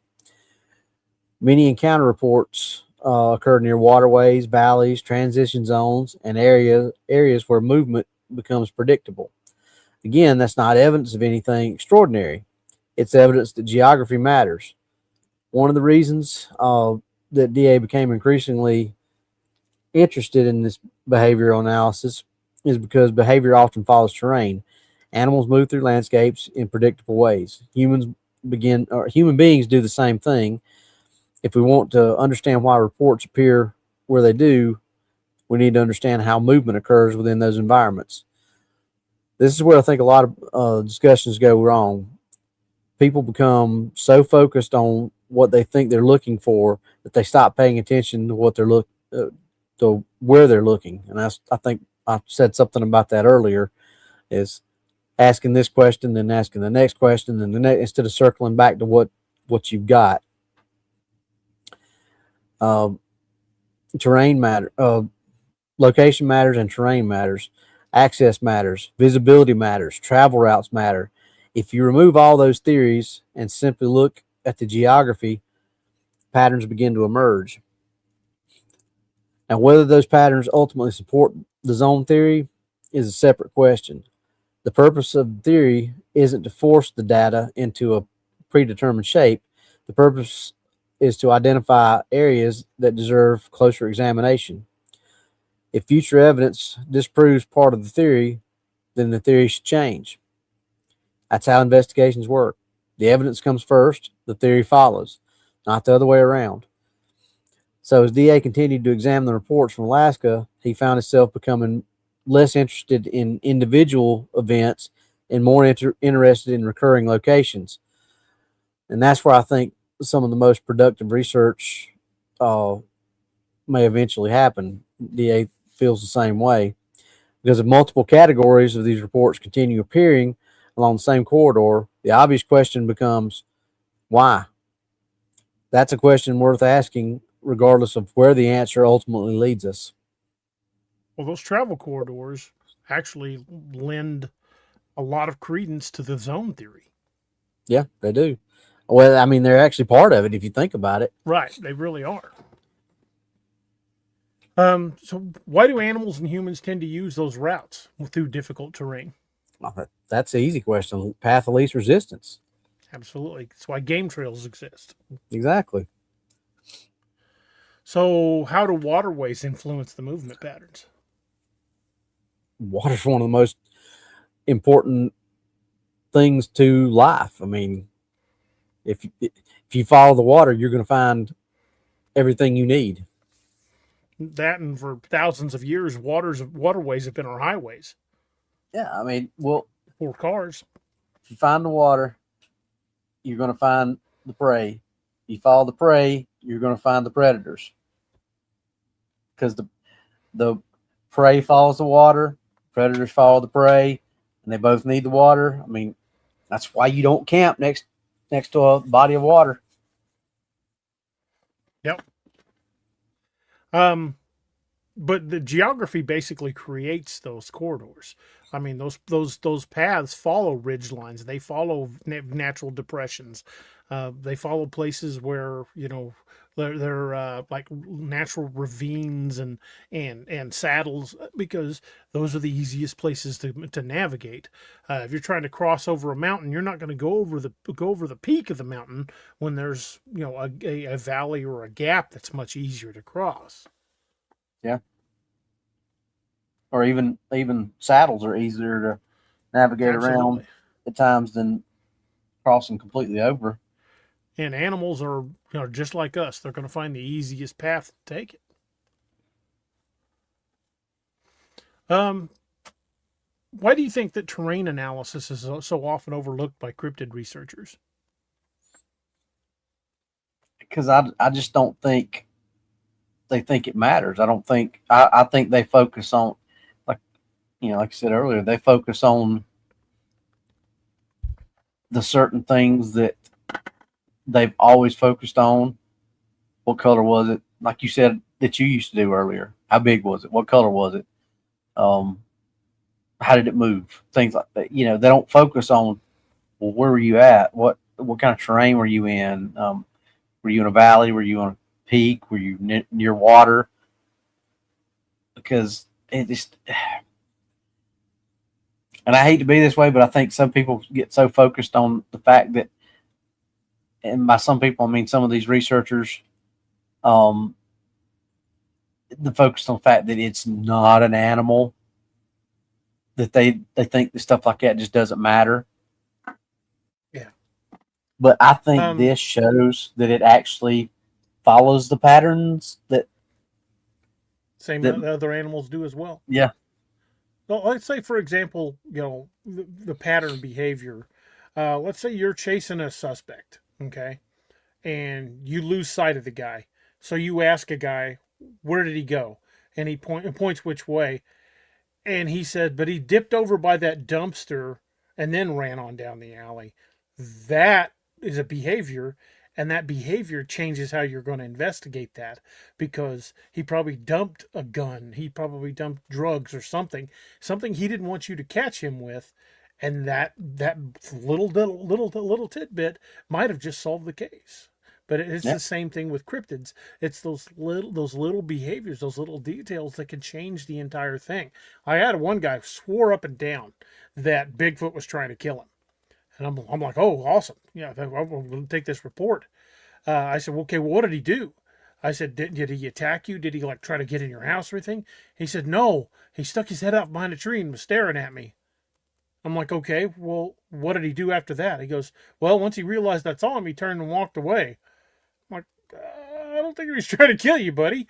I think you just spotted one, and that once it realized it had been seen, it left. And he goes, oh no, it was going to kill me.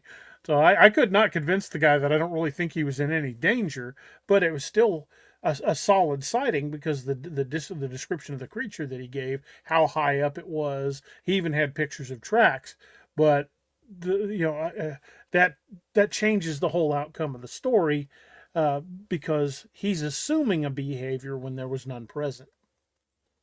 Yeah. The behavior does not back up that it was quote unquote trying to kill him. Well, I think a lot of people are guilty of that. They look at a sighting or whatever, and they automatically form, like you said, they automatically form that narrative before they even have anything to back that up. And then, like you said, they go out looking for evidence to prove that Instead of just simply saying, okay, what do I have right here and what matches up with what I have here?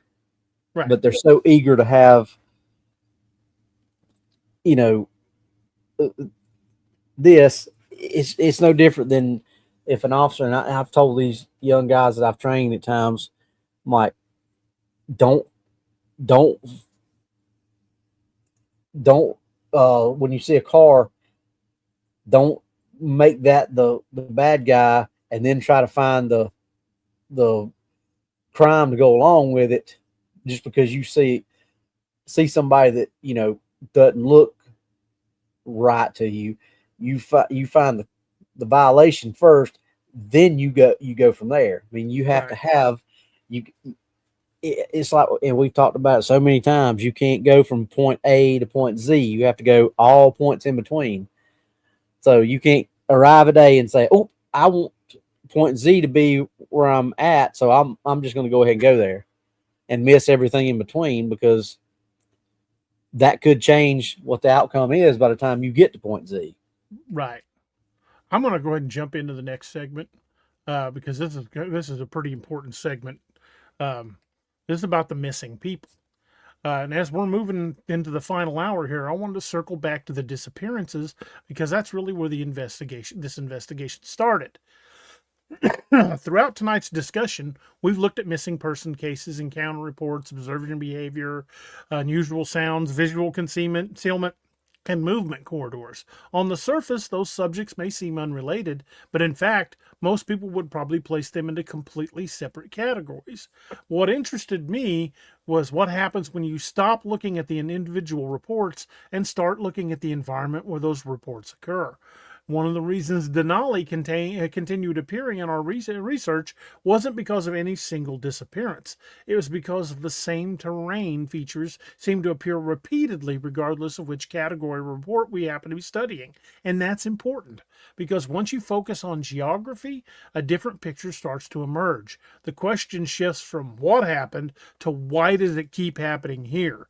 Now, before anybody misunderstands what I'm saying, I'm not suggesting that encounter reports explain disappearances. There's no evidence supporting that conclusion, and we're certainly not going to make that leap tonight.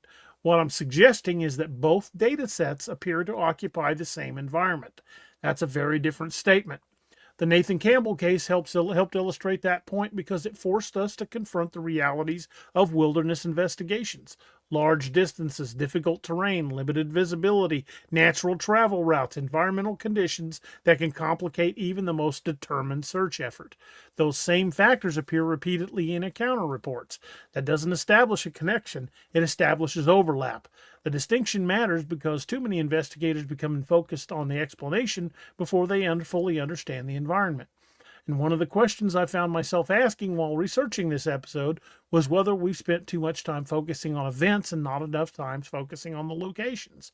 If a particular area repeatedly generates disappearances, encounter reports, unusual sounds, and recurring witness observations, shouldn't we be studying the environment just as closely as we're studying the events? I think the answer is yes. The environment is the constant. The reports are variables. That's one of the reasons I continue coming back to Denali and Zone Juliet. Not because I know what's happening there, but because the area keeps producing questions worth asking. And I think it's really kind of a disservice in this that environmental analysis is often overlooked.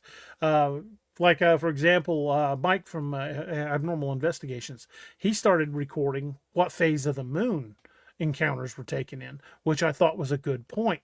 But environment says just as much about it as anything else. Especially, let's take for example, there's two campgrounds not very far apart. Over on Table Rock Lake, Robbie and I have been to both of them, Joe Bald and Combs Ferry. Those two parks, environmentally, could not be farther apart. They are the terrain was originally similar, but Joe Bald again looks like you could go in there with a grounds crew and start camping there again. Where Combs Ferry looks like a post-apocalyptic scene. What changed? The behaviors changed, but the environment affected that. Combs Ferry is a lot more isolated than Joe Bald. Why? Just because of where it's out on that peninsula. Joe Bald is also on a peninsula, but it's a much broader peninsula. It's a lot more people on it. But Combs Ferry, that area is extremely isolated. And I think that affects why the behaviors are different in that area. It's an environmental tell. Yeah. And the environment tells us a lot about the encounters as well.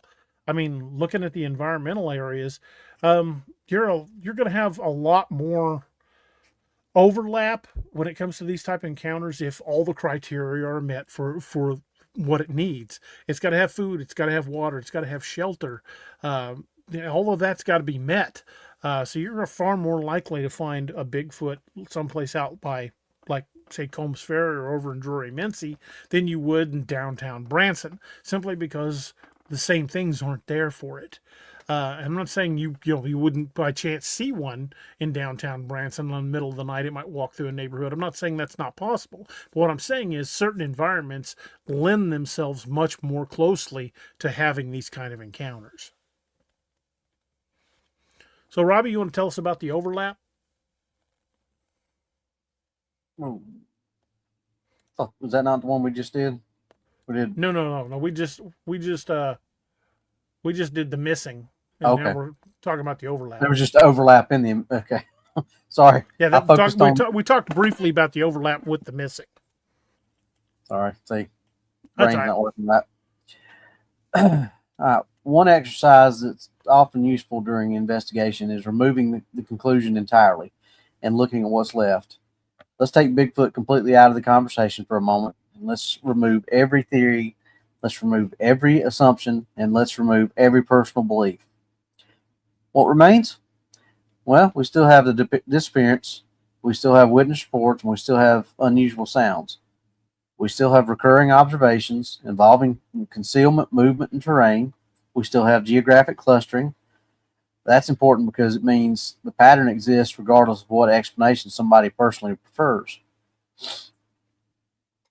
So that's where some of the best discussions occur.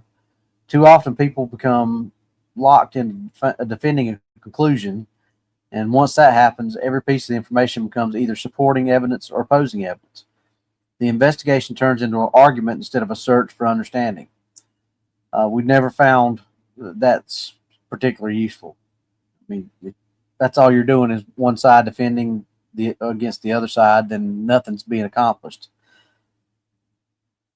But the overlap itself is very interesting. Why do certain reports seem to occupy the same regions? Why do similar observations continue appearing across decades? Why do witnesses with no connection to one another often describe comparable experience? Those questions remain interesting regardless of whether somebody believes in Bigfoot or not. In fact, I'd argue that that's a little bit more interesting because now we're investigating the pattern rather than defending a theory. One of the reasons that we think this zone theory generated so much discussion is because it approached the problem from a different direction. Instead of asking whether a creature existed, it asked whether certain locations deserve closer attention. That's a very different question. And in many ways, it's much more it's a much more productive one. The more I looked at Denali, and the more we discussed it, the more we realized the overlap itself may be the most valuable observation. Not because it provides answers, but because it helps identify where future questions should be asked. Right, and it's significant to note what remains when we remove personal beliefs from the discussion. You know, it's one of those things where you can't approach this over emotionally. Simply because it's a weird case and it involves a disappearance, we can't immediately assume a cryptid is involved. Now, however, I'm not saying a cryptid wasn't involved either, but what we do is have to examine the evidence to eliminate all of the other possibilities. And when we look at the number of cryptid reports, cryptid sightings, and behavior patterns that overlap in a specific area, and then we have disappearances in that area, at that point, the likelihood of cryptid involvement in the disappearance certainly becomes a lot more probable. Does it prove it? No, but its motive, means, and opportunity, which is exactly what we look for in law enforcement. Yep, 100%. So that takes us to the biological question. At some point in every discussion like this, eventually arrives at the same place. If these encounter reports represent a real biological organism, which we believe it does, what would that actually mean? And that's a fair question. It's also a question that deserves a serious answer. One of the criticisms often directed at cryptid research is that people spend so much time discussing sightings that they never stop to examine the biological implications. And that's why we talk about things like tongue pops and we talk about adaptive camouflage, because we are discussing it as a real organism, not as, some hodgepodge group of fantasy beliefs that don't apply to real world animals. If an unknown species exists, it has to operate within the same natural world as every other species on the planet. It needs food, it needs water, it needs habitat, it needs a breeding population, it needs a way to survive. And those aren't optional requirements. Those are biological realities. And one of the reasons I've always been interested in behavior is because behavior tends to leave clues. And if an unknown species existed in remote wilderness areas, we would expect certain patterns to emerge. There's that word, patterns, again. We would expect movement corridors. What does the zone theory give us? Movement corridors. What would we would expect access to resources. What does the zone theory give us? It compacts those sightings in those areas with the resources. We would expect behaviors designed to reduce detection, and that is the behaviors that we've observed: tree peaking, moving quickly, disappearing almost in plain sight, leaving a set of trackways that stops in the middle of a field and then backtracks back. In many ways, that's one of the reasons the encounter reports remain so interesting. Not because they prove anything, but because some of the reported behaviors make biological sense. Observation behavior makes sense. Concealment behavior makes perfect sense. Communication behavior makes sense. And movement through predictable terrain features makes absolute sense. Again, none of that proves the existence of an unknown species, but it certainly argues for the logic behind it being there. But what it does suggest is that if such a species exists, which again we believe it does, many of the reported behaviors would be consistent. What have we been talking about? Consistent behaviors. And with that, we'd expect that from a highly intelligent, highly adaptable animal living in a remote wilderness. The challenge is separating behaviors that make biological sense from the conclusions that exceed the available evidence. And that's where responsible investigation becomes important. Robbie, you want to go ahead and jump into the next one? Yep. Segment 13 is what we can actually say. So one of the things that we've always tried to do when researching these subjects is periodically stop and ask a very simple question. What do we actually know? Not what we suspect, not what we believe, not what we think might be happening, what we can reasonably support with available evidence. We also think DA and I both, based on our backgrounds, think that's really one of the most important things, is because if you don't go where the evidence takes you, then you're going in the wrong direction anyway. You have to let the evidence guide you, not the other way around. So, and after several hours of discussion, it's easy for information assumptions, observation, and theories to start blending together. And that's where the mistakes happen. If we look back over everything we've discussed tonight, there are a few things that we can say with reasonable degree of confidence. We can say that Alaska continues to generate a significant number of wilderness disappearances, obviously. We can say that Denali and the surrounding Alaskan range have produced encounter reports for decades. And we can say that certain behavioral observations appear repeatedly in witness testimony. We can also say that some locations seem to generate multiple categories of reports more frequently than others. We can say that terrain plays a major role in both encounter and disappearance. None of these statements are particularly controversial. I think we've pretty much shown that those are almost like, the complete opposite of controversial. Because they're gaining a lot of traction in this community. Yep. So where things become more difficult is when we start moving beyond those observations. Can we say that every encounter report is genuine? No. But can we say that every witness correctly interpreted what they observed? No, again, no, we can't. Get down. Sorry, I was getting attacked. Your cat's demanding attention. Yeah, she knows it's past time. So what was that? Can we say that every witness has correctly interpreted what they've observed? Again, no. There's no way to do that. Can we say the encounter reports explain disappearances? Absolutely not. Can we say that adaptive camouflage has been proven? No. That the tongue pop theory has been proven? No. But you know what? That's okay. Because one of the biggest mistakes people make in this field is assuming that uncertainty represents failure. It doesn't. Sometimes uncertainty is simply the most honest answer available. Like DA said earlier, I don't know. It's okay to say that.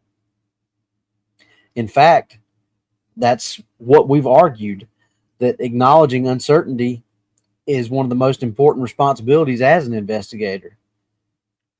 The moment we become more interested in defending a conclusion than understanding the evidence, we kind of stop being investigators at that point and kind of crossed into being something else.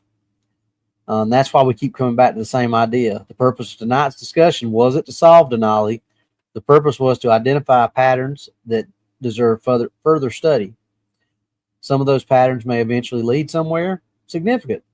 Some may turn out to have entirely conventional explanations, which happens all the time. Either outcome is valuable because both outcomes increase our understanding. And at the end of the day, good research isn't about proving yourself right. It's about following the evidence, whether it leads or wherever it leads, and being willing to adjust your conclusions when new information becomes available. That's how investigations move forward. Absolutely. So as we wrap things up tonight, I want to go back to the question that started this entire investigation. Why does Denali keep showing up? And that's really what brought us here. Not any one particular sighting, not a particular disappearance, not even a particular theory, a pattern. The more I researched Alaska, and the more often Denali and the surrounding region seemed to appear regardless of what category of report that I was studying.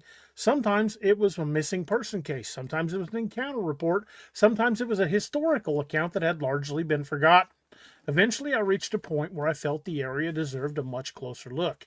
And after spending the evening examining disappearances, encounter reports, observation behavior, unusual sounds, concealment behavior, and movement corridors, I think we've learned something important.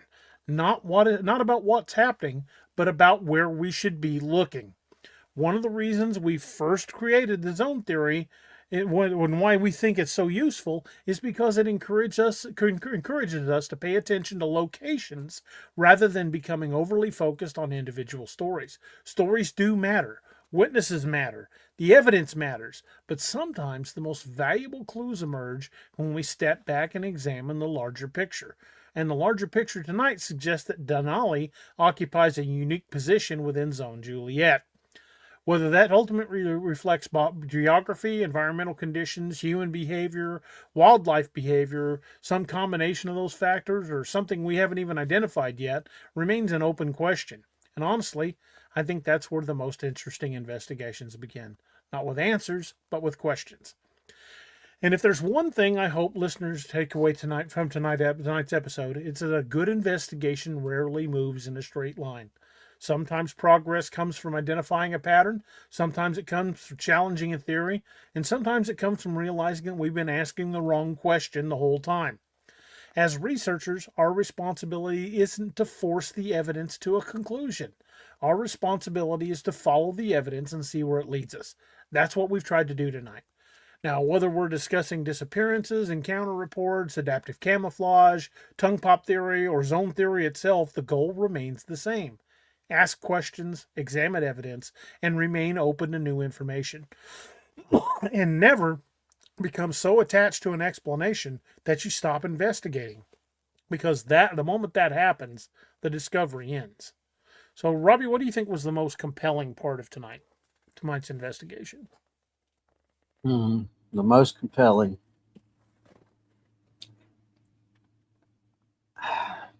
Honestly, I mean,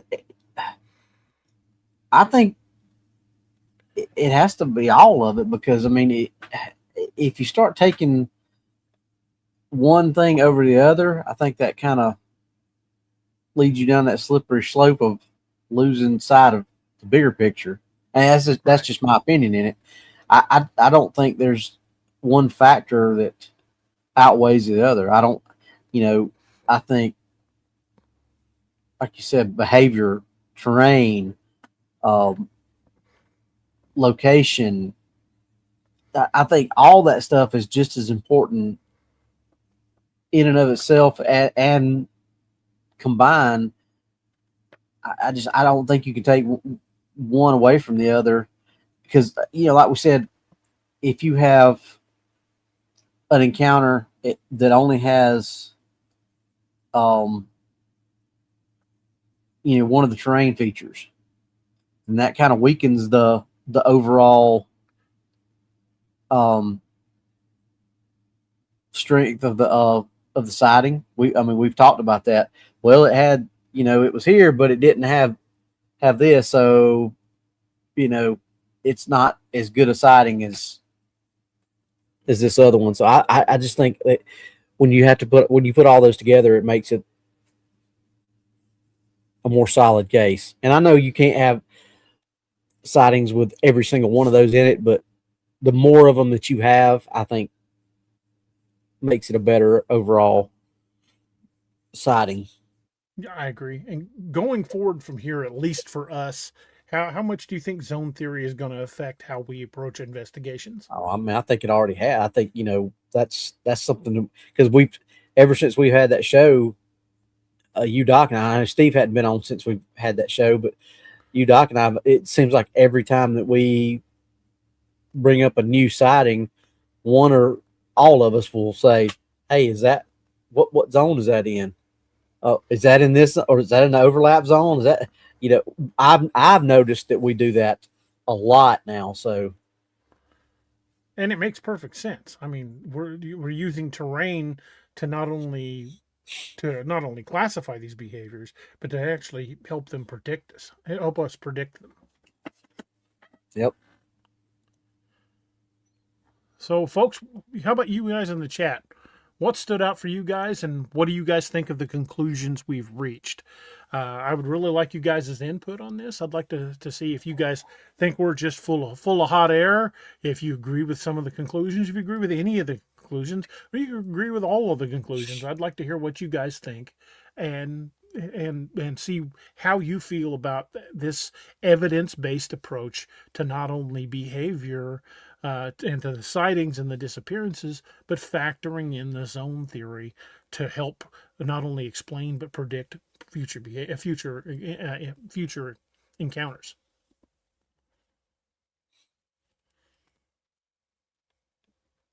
See if anybody responds to that before we move on.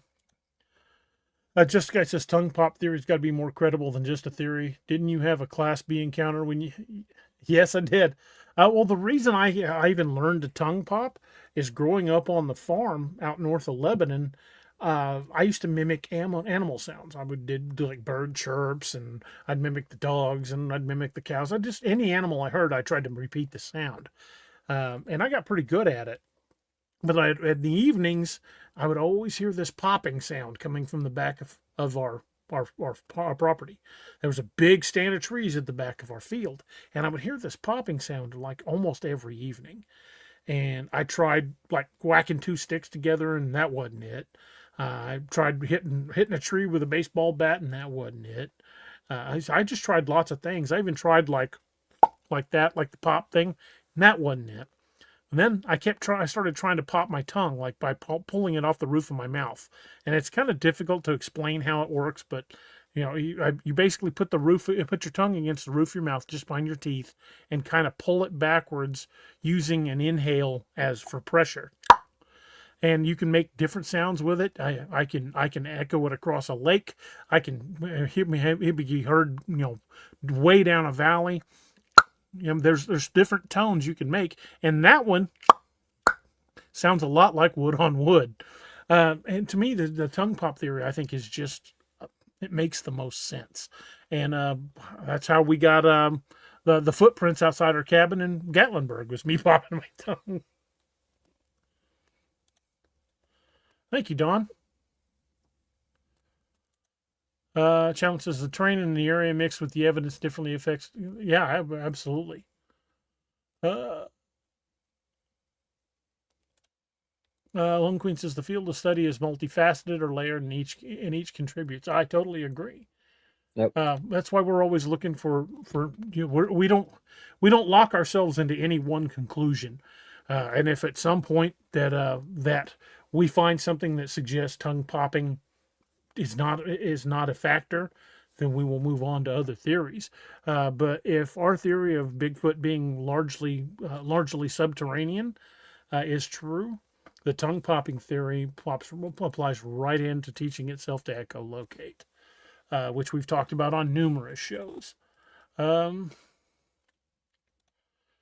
CD Lampley says, DA and Robbie, since y'all started talking about the cave system theory, I noticed more and more people are talking about it. We've talked about a lot of things before any of the bigger channels have picked it up. The Tony Roosevelt connection, zone theory starting to show up. I've heard a few people talking about the zones. Adaptive camouflage. Adaptive camouflage. That's another one. We've got a lot of things that are really gaining ground, in my opinion, and I think not only are we on the right track, but we're on the right track enough so that other investigators are starting to take notice, and I'm really thrilled by that. Just a guy says, are the clear hair shafts going to be something you guys will look in future investigations on hotspots? Is the theory that only Sasquatch have them, or dogmen and all the other critters too? Well, the only ones we know for sure so far are suspected Sasquatch hairs, but we're not going to rule it out on any of the others. And that is something we are looking for as we find hair samples. That's one of the first things we check for is for clear hair shafts, and then generally to have them tested. But yeah, absolutely. I think the clear hair shaft may explain a lot of things.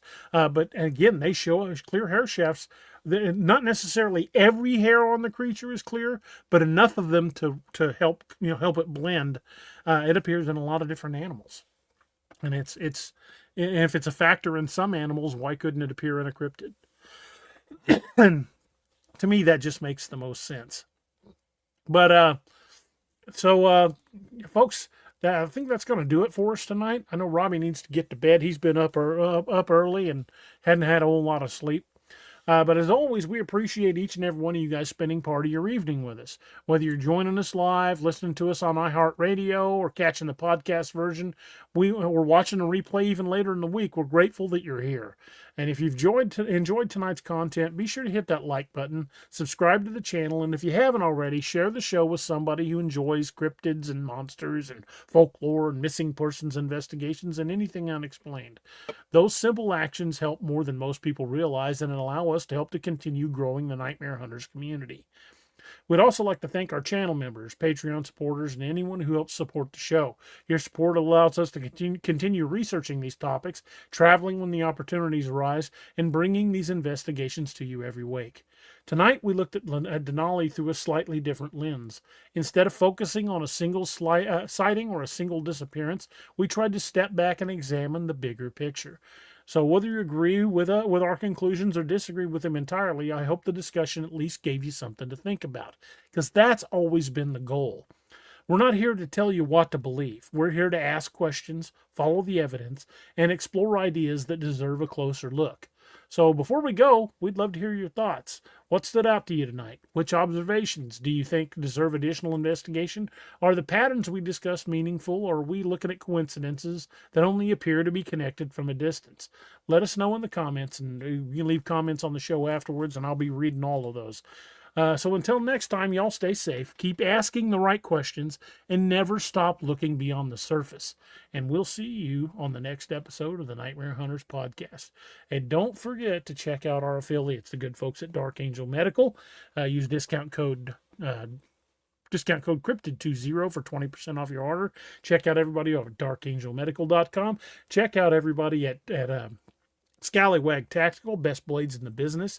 Scallywagtactical.com. Use discount code DARoberts10 for 10% off your order. And the good folks at Sigwo Arms, sigwoarms.com. All your pew-pew needs for all you shooting enthusiasts, they've got it all. Check them out and use discount code Bigfoot5 for 5% off your entire order. And that becomes 10 if you're a first responder or a veteran. Just let them know during checkout.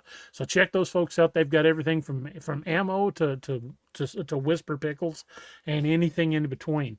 So again, check all those guys out and let them know we sent you. And we wouldn't be anywhere in this channel without the authors we've got going. Doc's an author, Jed's an author, I'm an author. Check out all of our books on Amazon.com. You can find them all in Kindle, print, and in electronic form, Kindle, print, and audio formats. They're all available. They're all entertaining reads, and I hope you guys are engaged and become part of the bigger universe of these stories. So check them all out. You can, again, check them all out on Amazon.com, or you can find mine on DARoberts.net. So having said all that, we are going to close her out tonight with a toast. And I think I will close it out with the toast tonight, and let me put it up on the screen. It's an old Irish drinking song, and I want to share it with you guys. The quote says, "But since it fell into my lot that I should rise and you should not, I'll gently rise and softly call. Good night and joy be to you all." Good night, everyone. Thank you for being here. Slàinte, and we will see you next Wednesday. Good night. Slàinte.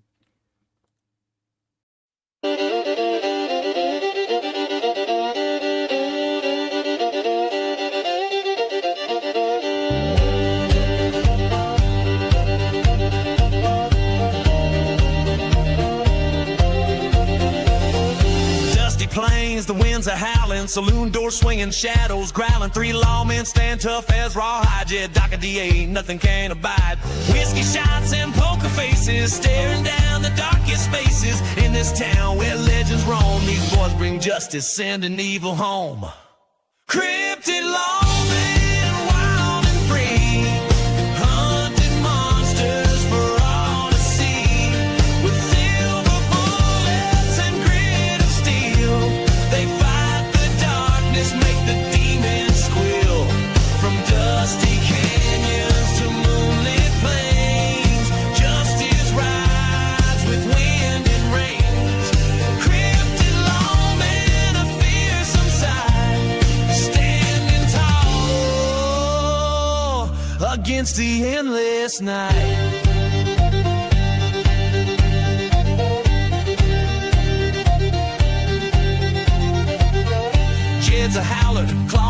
feel. Doc's a bite and makes the devil real, but DA's a shifty one. A shape-shifting soul can turn to anything, takes any form, takes control. Tonight the chupacabras come to town, sucking the life from all around. But these lawmen, they ain't afraid. They'll face the darkness unafraid. Cryptid lawmen, wild and free, hunting monsters for all to see. With silver bullets and grit of steel, they fight the darkness, make the demons squeal. From dusty canyons to moonlit plains, justice rides with wind and rain. Cryptid lawmen, a fearsome sight, standing tall against the endless night.